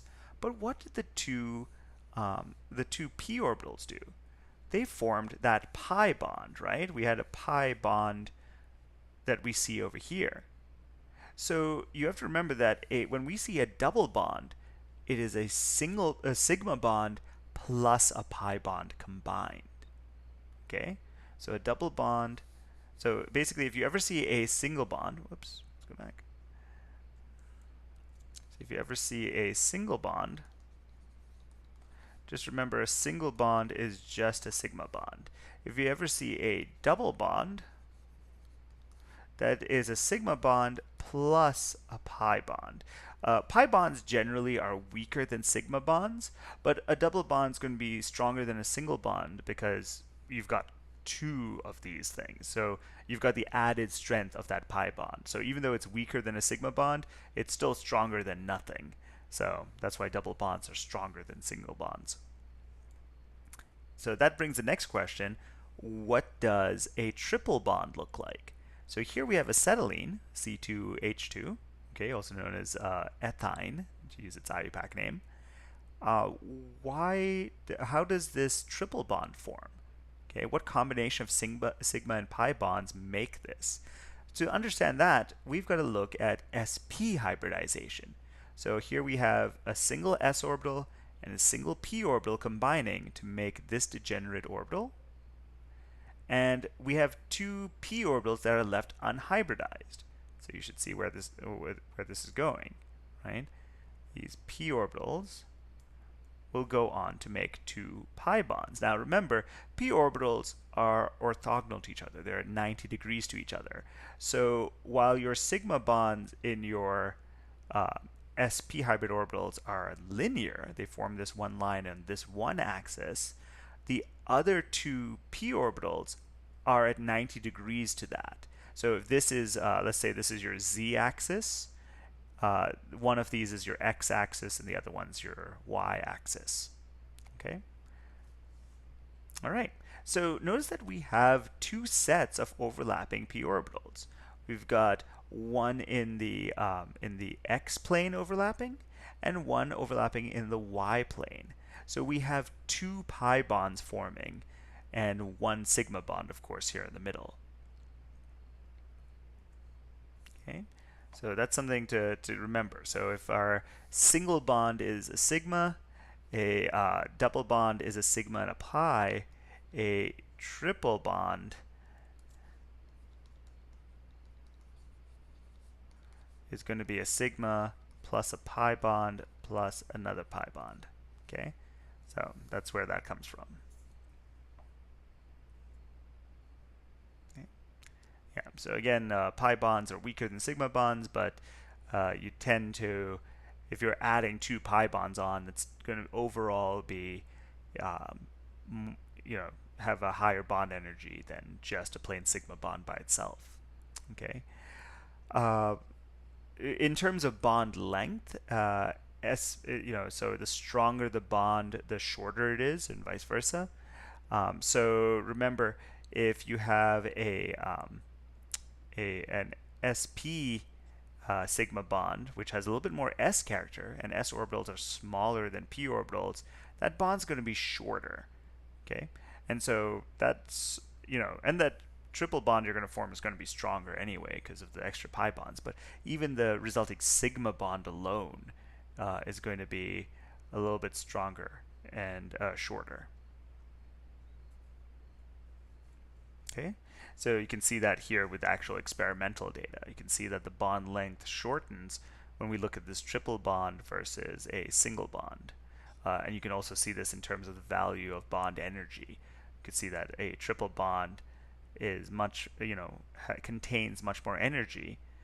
You'd have to put in more energy to break it compared to a single bond by itself. Okay, so I've alluded to VSEPR theory a couple of times now, but VSEPR theory is essentially how the repulsion of these electron groups results in the shape of the molecules. That's where the phrase, the term VSEPR comes from, valence shell electron pair repulsion. The valence electrons around your central atom will repel each other, and it's this repulsion that creates shapes. It gives the molecule its geometry. Okay, so for example, in the case of our sp3 hybrid carbon in methane, these four bonds are going to repel each other and give us that tetrahedral shape. Okay, now if we look at ammonia and water, they are also going to do the same thing, except even though the nitrogen doesn't have four bonds, it has four sets of electrons around it, three bonds and one lone pair. Okay, so if we were to look at that, the electrons would form a tetrahedron as well. Now, we would probably want to describe the shape slightly differently if we were looking just at the atoms, and I'll get into that in a second. This is going to be trigonal pyramidal, but my point here is that the repulsion is still the same, right? That lone pair is going to push down on those nitrogen hydrogen bonds the same way this carbon hydrogen bond pushes on the others. Okay, and likewise we have water here. This molecule is going to be bent due to that lone pair, those lone pairs pushing those hydrogens away. But if you were to measure that bond angle, just like this bond angle over here, and it would be very similar to that 109.5 degree bond angle that we see in methane. Okay, but when it comes to hybridization, what kind of shapes do we see? Well, it kind of follows the same model. If you have a sp3 hybrid orbital, it's going to have that tetrahedral shape. sp2, I mentioned, is going to be trigonal planar.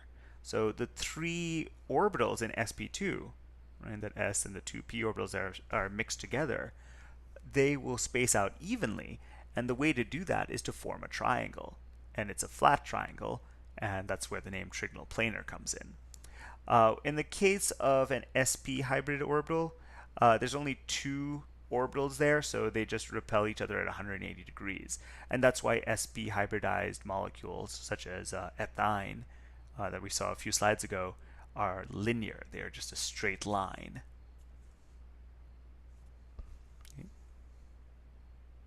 Yeah, so I mentioned earlier the bond angles. Notice that they are kind of in that same ballpark. Though, of course, the repulsion between lone pairs is much greater than the repulsion between bonded pairs. And so when these two lone pairs push each other further away, it squeezes the two hydrogens closer together. And that's why water has a smaller bond angle than methane. Here's another example of a trigonal planar molecule. I guess I kind of give away this question, but you can see that if we look at the boron and the fact that it's got three pairs of electrons in these three bonds coming off of it, boron's one of those weird molecules that doesn't need weird atoms that doesn't need to meet the octet rule. It's pretty content just having 6 electrons, as the case here. So anyway, so here boron trifluoride is going to be trigonal planar, and you can kind of see that trigonal planar shape I was talking about. So if we connect these these three fluorines, we get that triangle, and all three of these points are in the same plane, so that's why it's trigonal planar. Okay, so with that in mind, let's try figuring out some information about this molecule here. Okay, so here's a nitrogen. This is kind of in electronic shorthand. They're actually carbons over here, but we're going to ignore them for the most part. Let's just look only at this nitrogen and ask ourselves, what is the hybridization of that nitrogen? And what kind of shape would we describe this as? Okay. So again, feel free to pause the video here while you think about that, and then of course press play again and continue, and I'll put up the answer. Okay, so when you're thinking about this, so things to note, if you want to look at just the geometry here, notice that we have a lone pair coming off here. We have a double bond, but that's not important. They're connected to one atom. That's not shown. And we have another one here. So there's two sets of bonds and one lone pair. That's going to be a trigonal planar shape, right? So just from that alone, you should be able to figure out that this is sp2 hybridized. But also the other thing that gives it away is the fact that we have a pi bond here. Okay, this double bond is a sigma bond and a pi bond, and the presence of that pi bond also tells you you've got sp2 geometry. Okay. Alrighty. Oh, I guess I thought I had a answer key here, but let's see. So basically, yeah. So if you wanted to see that bond angles, basically you've got this lone pair, you've got that double bond, and you've got that sigma bond, and there's your trigonal planar shape if you had trouble seeing it earlier. Okay. And again, the presence of the pi bond here. So this is sigma and pi.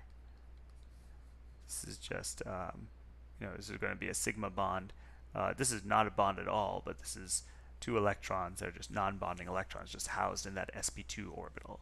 But again, so the presence of that pi bond or the fact that this is trigonal planar should give away that this is sp2. Okay. Let's go ahead and try drawing out these molecules as well and figuring these out. So take a second and try and draw them out. Quick note here from a valence electron standpoint. Beryllium is a metal. It's in group 2, so it's got 2 valence electrons. It's one of those. It's so tiny that it kind of behaves a little bit like a nonmetal. So we're going to treat it like a nonmetal and draw a covalent molecule, a Lewis structure for this molecule here. Okay, beryllium doesn't need any lone pairs though. Okay, it's content with just 2 electrons, much like hydrogen or helium. Okay, so let's go ahead and draw that. So we have beryllium in the middle, and 2 hydrogens coming off of it. Okay, so again, notice that there's no lone pairs in beryllium. It's weird like that. This is a linear molecule, so that's going to be sp hybridized. Okay, you can tell that just from that linear shape. The other thing to think about is that the unhybridized p orbitals on your beryllium are empty. So they're on here. So there's one in the x direction and one in the y direction. It's kind of hard drawing this on a two-dimensional screen, but imagine that this lobe is sticking towards you and this one's sticking away from you. Okay, but those are empty p orbitals. There's 2 empty p orbitals in your x and y directions, and that's why it's sp hybridized. If you're going to try and draw carbon dioxide, you can try my method, and you'll probably notice it's going to take a few iterations to draw it. So if you start off, you'll notice that your diagram has too many electrons, and that tells you you need to draw double bonds in it. To save time, I'm just going to draw out the finished product, but you should totally use this as an example to practice drawing things with double bonds. So basically, you're going to wind up with this.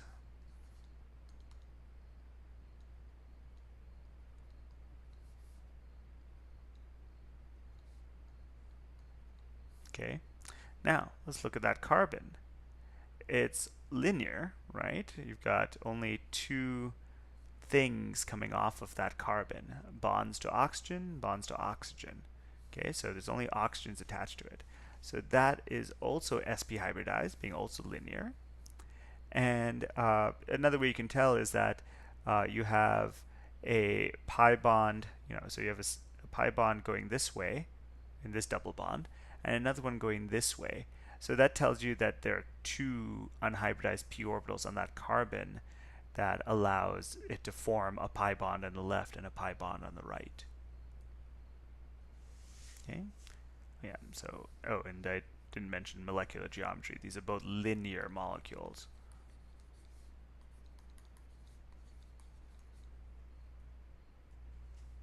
Okay.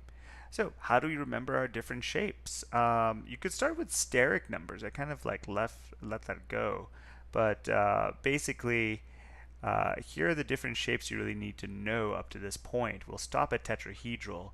There are more complicated geometries out there, but to be honest with you, since most of the compounds you're dealing with have carbon in them, and carbon doesn't form more than 4 bonds, tetrahedral is really all you have to worry about. Or at least the most complex shape you've got to worry about. Okay, so really the only shapes you're going to see when it comes to molecules are linear, trigonal planar, bent, trigonal pyramidal, or tetrahedral. So using steric numbers is one way to figure out what those shapes are, but I can show you a different method as well.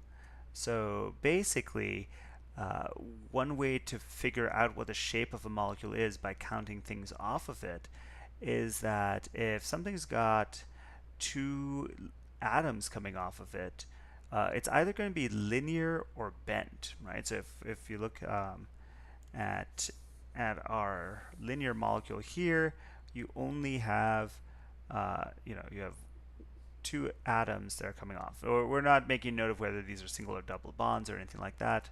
The bottom line is that this has 2 atoms coming off of it, and so that central atom doesn't have any lone pairs or anything that's pushing down on those. So this bond angle is still 180 degrees, right? These two atoms at the edge here want to get as far away from each other as possible, and the best way to do that is to spread out like this. Okay. As soon as you have a lone pair on that central atom, that lone pair, or two, is going to push those two bonded atoms towards each other.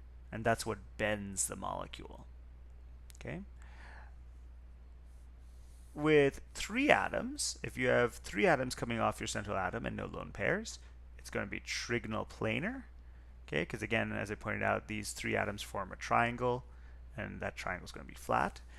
As soon as you add a lone pair to that central atom, that lone pair pushes those three other atoms downwards, making a pyramid shape.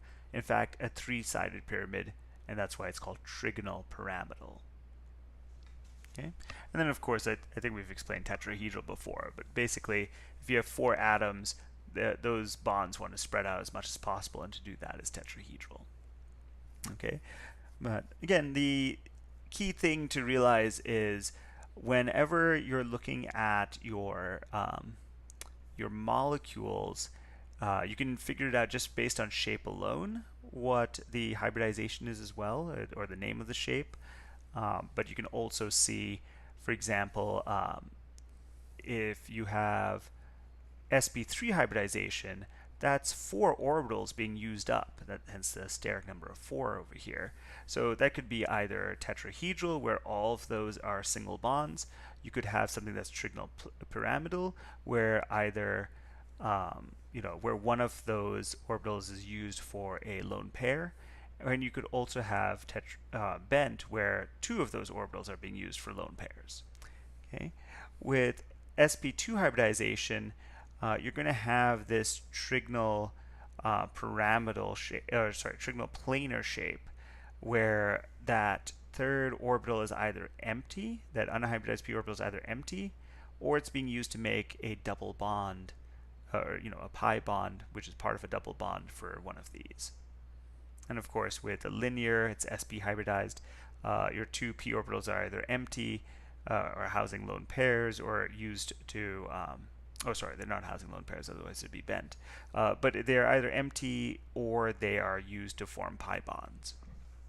I mentioned earlier that atoms are, or like individual covalent bonds can be polar, right? Like, for example, if we compared a carbon and oxygen bond, the carbon and oxygen atom in a carbon-oxygen bond, oxygen is more electronegative than carbon, and therefore will kind of pull electron density towards it. So I think, to jog your memories, if we had carbon and oxygen in, let's say, a molecule like carbon dioxide, okay, put the lone pairs in our oxygen there.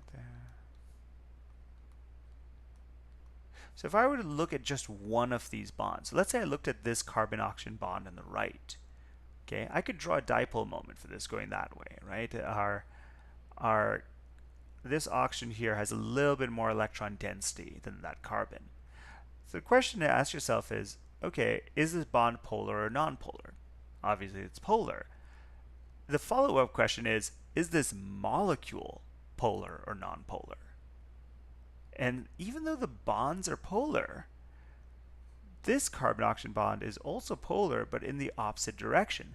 So these two vectors actually cancel each other out. This molecule as a whole is going to be nonpolar. Okay. So when a molecule has a, you could even actually apply this to bonds themselves, but basically if a bond is polar, it has what's called a dipole moment. Now we can describe this by looking at the difference in partial charge between our two atoms, right? So if this is partially negative and this is partially positive, what's the difference in that partial charge, numerically? And also, we want to look at the distance that these two atoms are spread out from each other. Okay, how far apart are they?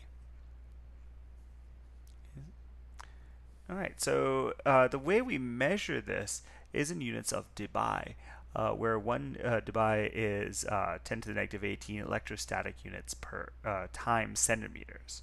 So again, notice that the formula here is we're taking electrostatic charge and we're multiplying by distance. Okay, so to get dBs, your charge has to be described in terms of ESUs and your distance in terms of centimeters.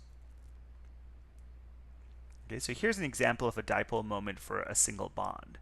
So if we look at that carbon chlorine bond, okay, the that kind of defines the polarity of this molecule. But basically, if we compare the separation of charge between that chlorine and that carbon, okay, which is a polar covalent bond, so it's only this value here. It would be over 4 times that amount if it were an ionic bond, in case you're curious. So we take that multiplied by that distance between them, which is on the scale of like angstroms and nanometers, like really, really small distances. So basically 10 to the negative 8 centimeters in that ballpark. We multiply those two together and we essentially get the units of the dipole moment represented with the Greek letter mu, and it's either an ESU centimeters or we can use a capital D for a dBi. It's again, that's the coefficient here when you get rid of the times 10 to the negative 18 part.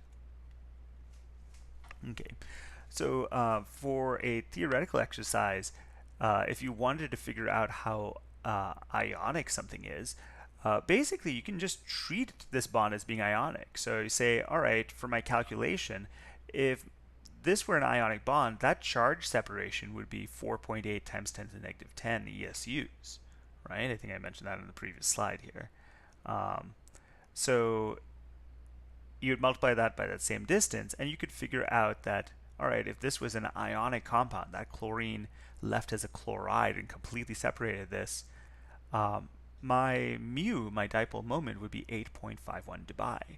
So if you're trying to figure out what is the, you know, how ionic is this bond, is this polar covalent bond, you could actually describe this as a percentage just by taking the actual dipole moment and dividing it by the theoretically ionic dipole moment times 100. Okay, so in this case 1.87 divided by 8.51 times 100 would give you your ionic character, your percentage ionic character. Though the fact that this dipole, the real dipole moment, is such a small fraction of your supposed ionic dipole moment, that tells you that it's mostly covalent. So yeah, so you can use that to kind of determine just how ionic, how polar are some of these bonds.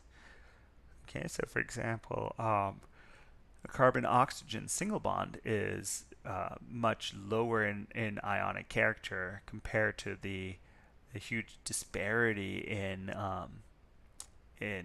electronegativity between, or sorry, in dipole moment for a carbon-oxygen double bond. Okay. The other thing to consider is also that bond length is going to be shorter than the bond length for a carbon-oxygen single bond. I kind of already talked about this slightly, but basically, if we're going to look at the polarity of an entire molecule, you have to take into account all of the bonds in that molecule, right? You've got to think about how do these vectors cancel each other out, or do they cancel each other out? In the case of carbon dioxide, those two vectors were pointing in opposite directions, and therefore they cancel each other out. And that's why carbon dioxide is a nonpolar molecule with a dipole moment of 0, even though it has polar covalent bonds in it.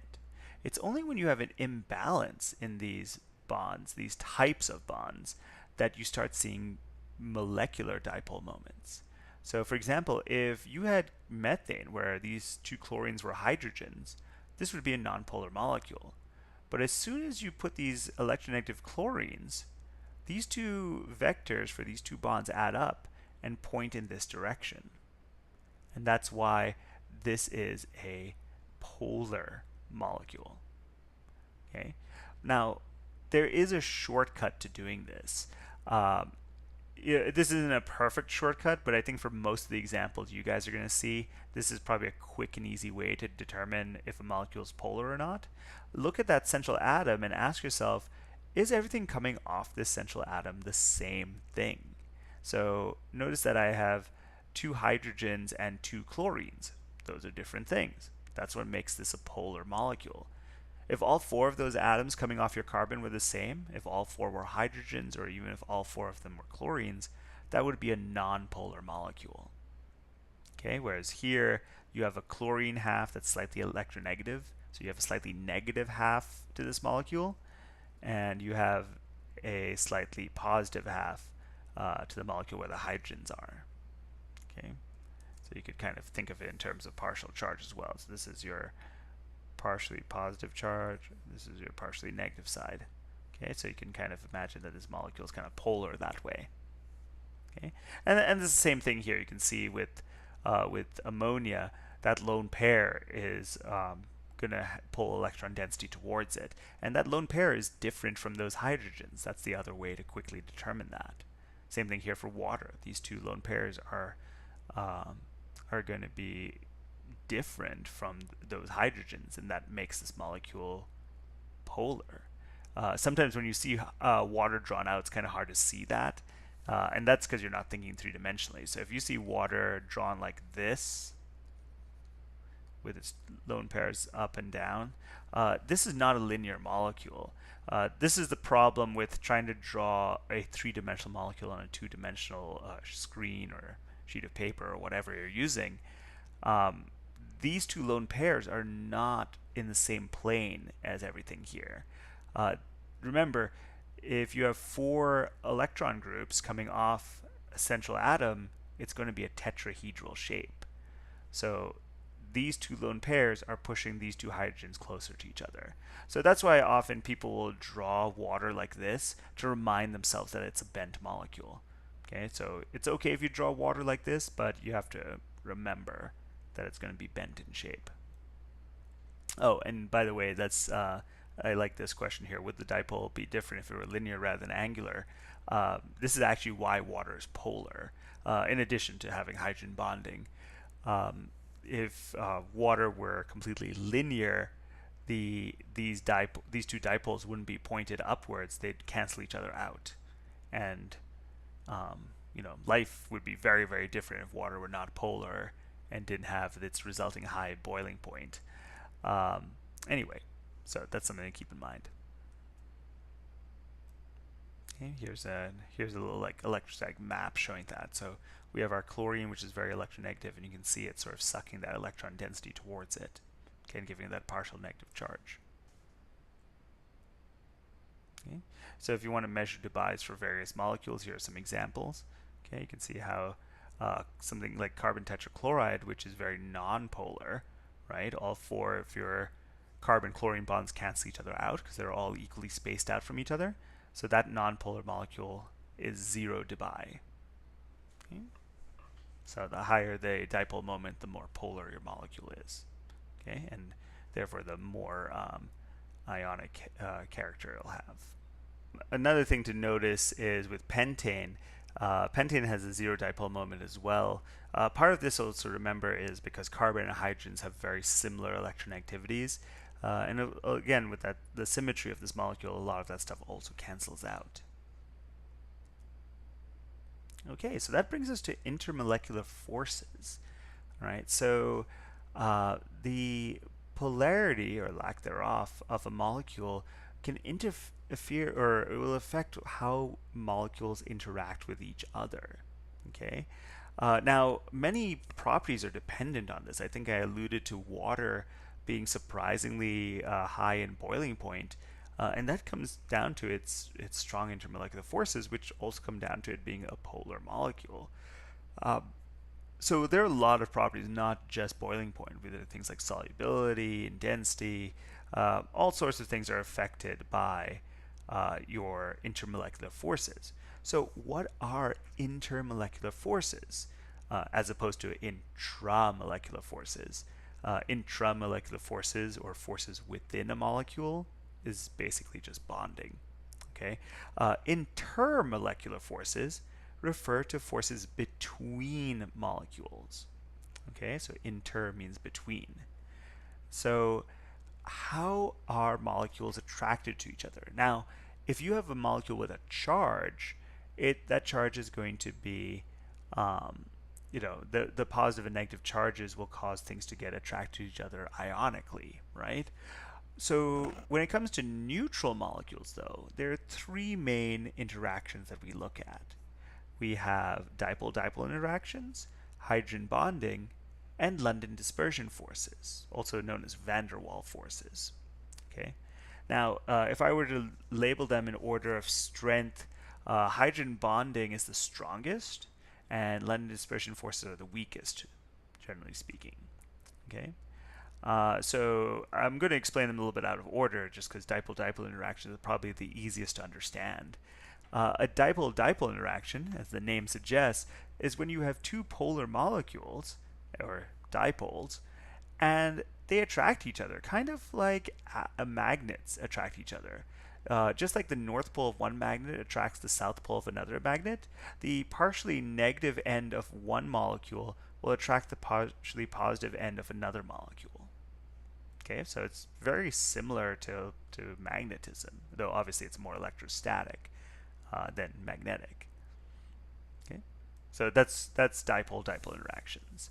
Now, if we were to kick that up a notch, that's where we get hydrogen bonding. But before I do that, let me first show you an example of of a polar molecule having dipole interactions and see the effect that has on the melting and boiling point. So here we have acetone, which has a dipole moment between that carbon-oxygen bond, making this molecule polar and therefore capable of dipole-dipole interactions. Over here we have isobutylene. It's only got carbons and hydrogens, and so it's generally pretty nonpolar. Okay, so notice the difference in melting and boiling points. These numbers are higher compared to that for isobutylene. So that tells you that dipole-dipole interactions are a stronger intermolecular force than whatever isobutylene has, which we'll get into in a little bit. So, what is hydrogen bonding? I mentioned this is the strongest of the intermolecular forces. It's basically just a really strong case of dipole-dipole interactions. Now, why does that come about? What causes hydrogen bonding? Well, remember, for dipole-dipole interactions, you need polar bonds and polar molecules, right? So you need, if you're looking at a polar bond, you need an electronegative atom connected to a not so electronegative atom. So there's a difference in that electron density. The electronegative atom's pulling some of that electron density towards it, right? Well, think of the most electronegative elements in your periodic table connected to a hydrogen. So, by the way, the most electronegative elements are nitrogen, oxygen, and fluorine, all there in that top right of your periodic table. If they are connected to a hydrogen, now when I say connected, I mean directly covalently bonded to a hydrogen, think about what's on that hydrogen. A hydrogen atom is just a nucleus, is just a proton for its nucleus, and one electron. So essentially it's just a proton and an electron. Now, if you have something really, really electronegative connected to that, what's it going to do to that one electron? It's going to pretty much just pluck it away. And you're leaving that bare proton, that nucleus of your hydrogen atom, pretty much exposed. Okay, so with the movement of just one electron, you've created what's practically, well, not quite, but almost ionic. It's a really, really polar bond. And so that's why it has its own special category compared to dipole-dipole interactions, even though it is kind of like a dipole interaction itself. Okay, so again, remember the key things you need here are a nitrogen, oxygen, or fluorine. Okay, so just one of those three things. So either you need a very strong dipole-dipole bond, so you need a nitrogen, oxygen, or fluorine, and they have to be directly covalently bonded to a hydrogen atom. Okay, it's that direct covalent link is very important. Because if you have another atom in between, you're not going to get that sort of disparity, that splitting of that covalent bond like we see in other cases. A quick note here about solvents that have hydrogen bonding or capable of forming hydrogen bonds. We call those protic solvents. You'll probably hear that expression a couple of times in the future.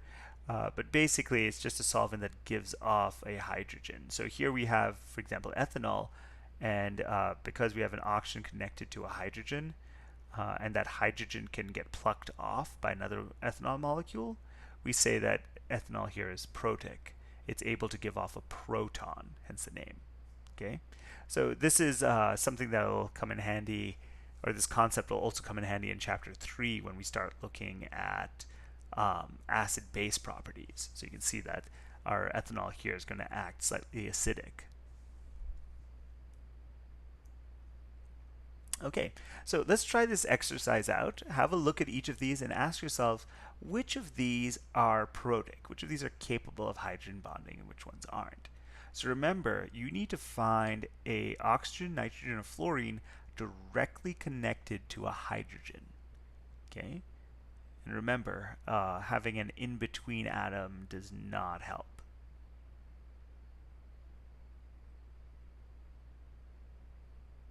Okay, so hopefully you've resumed the video after giving each of these a try. Okay, so let's go ahead and draw these answers out. So remember, you need a oxygen, nitrogen, and fluorine with a hydrogen directly connected to it. So you can see here we have an oxygen and a hydrogen directly bonded to each other. Okay, so that's going to be protic. Okay, it's going to be capable of hydrogen bonding. Now, this is a good example of what I was talking about earlier, where we have an atom in the way. So this molecule has oxygen and it has hydrogens, but is this going to be protic? And the answer is no. That oxygen is connected to 2 carbons. Okay, so even though there's a hydrogen connected to that carbon, having that carbon in the way interfering stops the oxygen pulling the hydrogen's electron away. Okay, it might pull it slightly, but not to the level to have hydrogen bonding. So this is going to be aprotic. It's an aprotic solvent. Okay, methylene chloride. We don't have a picture here, but you don't even need to draw it out, because the question you should ask yourself first is there an oxygen, nitrogen, or fluorine present in this molecule? And the answer is no. It's got chlorine, which is pretty electronegative, and this molecule is going to wind up being polar. If you draw it out, you'll see that. But because there's no oxygen, nitrogen, or fluorine, this is aprotic. And over here, we also have an oxygen, but again, not connected to any hydrogens, so this will also be aprotic. Though this is also very polar. This is a pretty polar molecule and used as a polar solvent. Okay, so let's have a look and see the resulting properties from some examples. So look at these 3 examples of amines and ask yourself, what's the difference in boiling point and why are they different? So maybe think about, where is the biggest step, the biggest jump in boiling point? Okay, so I think you've unpaused the video at this point and want to hear my answer after you've thought about this for a second. And so you probably noticed, hopefully, that the boiling point of these last 2 are well, this one for propylamine is higher. It's still kind of in the same ballpark, whereas there's a huge, like, 35-point difference, or like 33.5 degrees Celsius difference between these 2 readings, right? And the reason for that is, well, first of all, ask yourself, which of these have hydrogen bonding? Now, these hydrogens drawn in red, notice, are drawn attached to the very electronegative element nitrogen, right? And that's what makes these 2 molecules have hydrogen bonding, and that's why they have higher boiling points. It's going to cost more energy to overcome that hydrogen bonding and rip those molecules apart to turn them into a gas. But now look at trimethylamine here. So here's your nitrogen, and ask yourself, are there any hydrogens directly attached to it? It's got a bond to carbon on the left, it's got a bond to carbon above it, and a bond to carbon on the right, and a lone pair. It does not have any hydrogens directly attached to it. And that's why it doesn't have hydrogen bonding. Now, does it have a dipole-dipole moment? Yes, it's a polar molecule. Again, you can take that shortcut I taught you earlier. We've got carbon, carbon, carbon, not a carbon coming off the nitrogen. So this is a polar molecule with dipole-dipole interactions, but it's not going to have the same effect as hydrogen bonding. All right, so hydrogen bonding is pretty important, especially when you add it up. So a lot of proteins and DNA and things like that will use hydrogen bonding for retaining shapes. So in the case of DNA, it's that double helix we see. So that brings us to London dispersion forces. Now, what are London dispersion forces, and what are they like? Why are they the weakest, and which molecules have them? Well, here's the interesting thing. Everything has London dispersion forces. Every molecule, as long as it has some electron density, which it does in order to be a molecule, has London dispersion forces. The reason that you don't see it discussed much for very polar molecules or molecules with hydrogen bonding is that because London dispersion forces are so weak, if a molecule has dipole-dipole interactions or hydrogen bonding, so if it's polar in general, that supersedes the strength of your London dispersion forces. So it's just not important to discuss London dispersion forces. So where are London dispersion forces important? They're important for molecules that have no other options. And here we're talking about nonpolar molecules. A nonpolar molecule is one that doesn't have a dipole moment, so it can't have dipole-dipole interactions.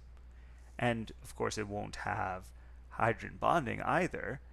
And so it has to interact with other molecules by some other means. And that's where London dispersion forces come in. Basically, London dispersion forces are like dipole-dipole interactions, but they are very weak and very temporary. Okay, they sort of just kind of form sort of instantaneously on a nonpolar molecule. Basically, the electron density on on the molecule shifts a little bit to one side. It kind of squishes to one side, and that makes that side of the molecule a little bit more negative. Okay, and then if it gets near another molecule, that slightly negative end will push electron density away in the nearby molecule, making one atom, one side positive and the other side negative. Okay, and then that causes a little bit of dipole interaction. But again, this is very weak and very temporary, and that's why the overall effect is really, well, weak.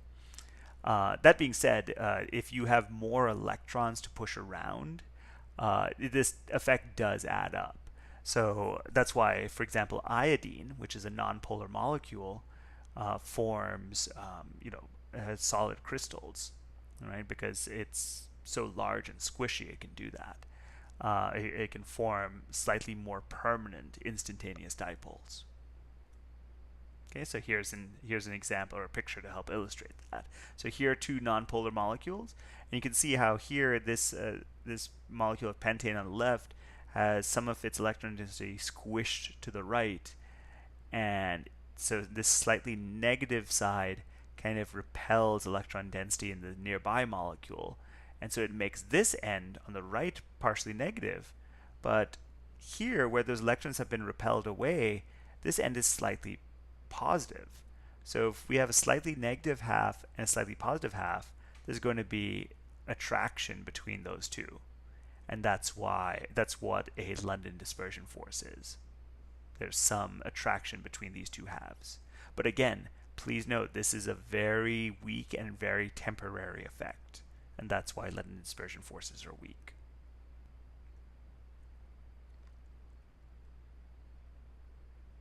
Okay. So generally, as you increase the amount of electron density, your molecules get squishier, so to speak, and you can see this London dispersion force effect increase, generally speaking. Now, a quick rule of thumb is that an atom with more, or a molecule with more mass, will tend to have more electrons as well, because if you have more mass, you have more protons. If you have more protons, there must be more electrons balancing them out. So, general rule of thumb, if you don't want to have to count atoms and count electrons, you could just look at the mass of your molecule. So, the molar mass for hexane is much higher than pentane and butane. Notice how the London dispersion forces cause a higher boiling point for hexane compared to pentane versus butane. Okay. Branching is another thing that influences the effect of London dispersion forces. Uh, in order for London dispersion forces to occur, the molecules have to get near each other. They have to get close enough to each other that that one molecule can induce a dipole in the other. And the more branched a molecule is, the less it's able to get next to another molecule. The less branched a molecule, the more they can kind of sort of stack against each other and have more interaction between the two molecules. So, general rule of thumb, if you have three molecules here with the same mass, so all three of these molecules have the formula C5H12, uh, so they have the same mass and the same number of electrons, but the uh, linear nature, the unbranched nature of regular pentane causes it to have a higher boiling point compared to the very branched 2,2-dimethylpropane. Oh, and don't let the name scare you. We'll see how to name these things. It's very systematic in a few chapters. Okay, so another property that comes about from your intermolecular forces, okay, is solubility. Uh, Molecules that have similar, or solute molecules that have similar intermolecular forces compared to the solvent will generally mix together. That similar interaction allows them to mix together and dissolve. We call this principle like dissolves like. So polar solutes will generally dissolve in polar solvents. Nonpolar solutes will generally dissolve in nonpolar solvents. And we don't see the mixing of the two. So, for example, a polar solute will be insoluble in a nonpolar solvent and vice versa. Okay, so think like oil and water, for example. Okay. Now, one way to get around this, if you have oil and water, two things that are immiscible, things that have different intermolecular forces and therefore don't mix, is to use something like soap. Soap has it's interesting in that it has both a polar region that's charged, okay, from a carboxylic acid group, and it has a nonpolar region that is, that's basically kind of from a fatty acid, and that tends to dissolve really well in things like oil and grease and other nonpolar things. But this carboxylic acid salt, or carboxylate salt half that's ionic, dissolves really well in water.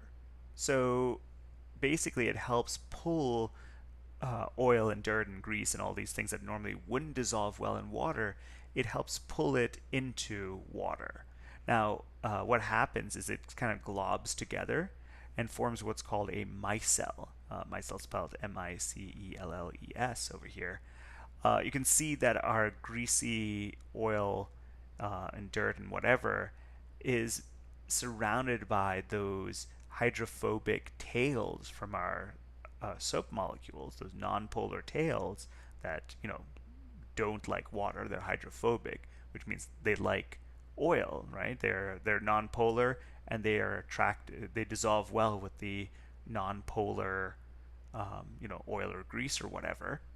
And notice that our micelle has only these hydrophilic, those polar heads on the outside of this clump. Now, the bonus here is that these positive heads interact well with water, and that's what gets the whole micelle to dissolve in water and get pulled away. Basically, again, if you're trying to determine which molecules are going to dissolve in another, you want to decide like dissolves like. A quick method to determine this is just to look at your molecules and decide, okay, does it have hydrogen bonding? Does it have dipole-dipole interactions? Does it have London dispersion forces only? Um, Out of these three, the easiest one to pick out is hydrogen bonding. Remember, you need a nitrogen, oxygen, or fluorine connected to a hydrogen for hydrogen bonding, right? So this is kind of the hierarchy you're going through. So you ask yourself, first of all, does it have hydrogen bonding? So first ask yourself, basically you need nitrogen, oxygen, or fluorine connected to a hydrogen, right? And if not, then you know that it has to be either uh, polar or nonpolar, right? So if it is nonpolar, you'll have London dispersion forces. And if it's polar, so again, polar is the operative word here, it will have dipole-dipole interactions, right? Because a polar molecule is a dipole. Okay, so so generally, you want things with similar intermolecular forces to dissolve each other. So if you're looking at these practice problems here, um, a temporary dipole and an induced dipole are both kind of similar things. They're both things with London dispersion forces, and so they'll dissolve each other a lot better. Likewise, if you have two nonpolar molecules, they'll both have London dispersion forces again, and probably will attract each other pretty well. Okay, whereas a polar molecule, which will have dipole-dipole interactions, won't interact very well with a nonpolar molecule, which only has London dispersion forces. Okay, so something to keep in mind. That's why, so actually, I guess a good question to ask yourself that really helps you think about why this happens. I like this question here. Is it because, why doesn't a nonpolar compound dissolve in water? Is it because the water molecules repel the nonpolar molecules? Uh, that's kind of a common misconception. It's not so much that the nonpolar molecules repel or the water molecules repel the nonpolar molecules, even though we do use the term hydrophobic for nonpolar molecules, meaning scared of water. It's more that the water molecules are more attracted to each other than they are to the nonpolar molecules. And so you have these cohesive forces between water molecules as opposed to these forces that cause the water molecules to interact and dissolve your nonpolar molecules. So we see the water sort of beating up with itself, and you'll see this in any mixture of oil and water, right? So if you look at, for example, oil and vinegar dressing, and you just shake it up and you look at it and you see those globules of oil in the vinegar, or vice versa. It's again because those attractive forces between like molecules are just greater than the attractive forces with the non-similar molecules. And that's it for chapter 1. So we've got a few practice problems here. The slides you have probably don't have the answers to these things, so I'm going to go and go through the slides here, and just put the answer slides up. Feel free to pause this video while you try these problems out, and then of course play it to see the answers. If it helps, for this first one, when you're drawing the skeletal structure, the two carbons are connected to each other. 3 of the chlorines are on one carbon, and the nitrogen's on the other carbon. Okay. For this structure, the carbon's in the middle, and the 2 hydrogens and the oxygen are connected to it. And for this one, you've got a basically you've got two, you know, a double bond to, oh, I don't want to give that away actually, but basically one of these hydrogens is connected to the oxygen, and the other one is connected to the carbon. Let's put it that way. So actually, I think it might be simpler for me to just draw the skeletal structure for that third one. Just I think that one's a little harder for me to describe. But basically, you've got, the carbon. You're going to have a hydrogen connected to it. You've got an oxygen coming off that, and another oxygen. Okay, and one of these hydrogen, the other hydrogens on the other oxygen. So that's the skeletal structure for this guy. So don't forget to put in lone pairs and figure out what how many uh, double bonds you might need, or how many pi bonds you might need in order to get the number of electrons right.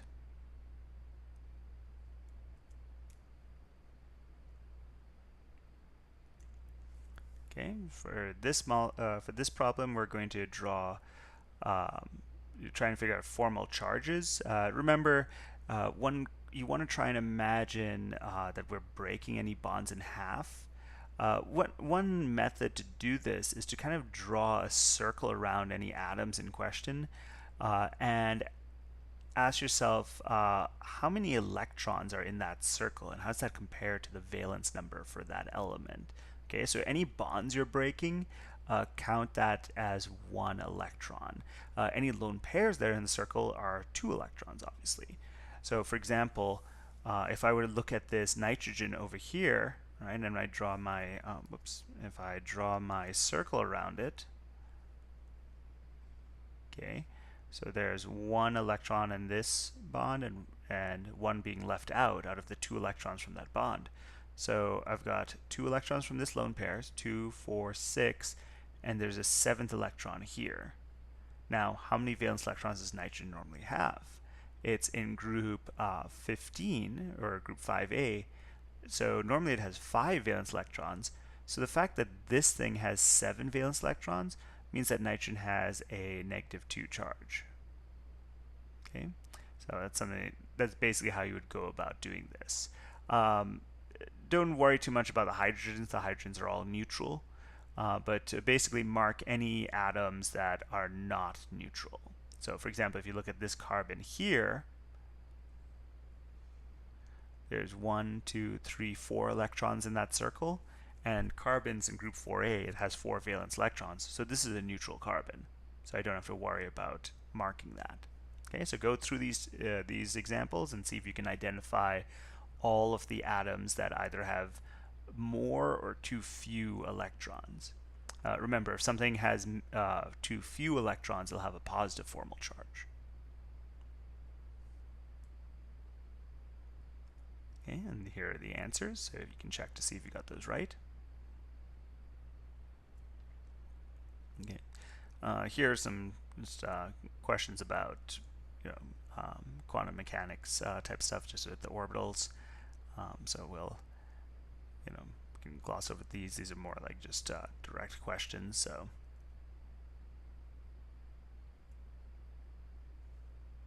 if we're looking at the geometry and polarity of these molecules, again, I think with geometry, you want, actually with both geometry and polarity, you want to try and look at the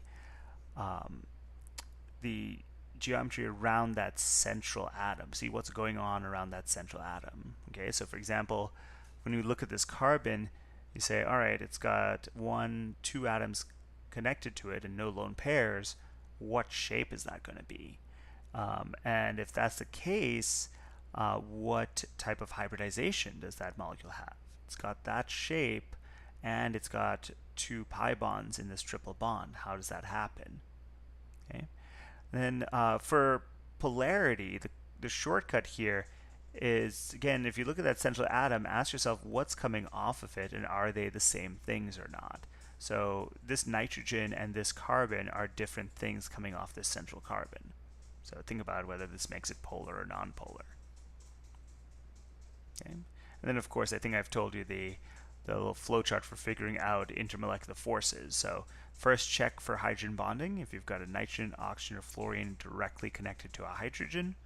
And if it doesn't have hydrogen bonding, it's either one of the other two. So if it's polar, it's dipole-dipole interactions. If it's nonpolar, it's London dispersion forces only.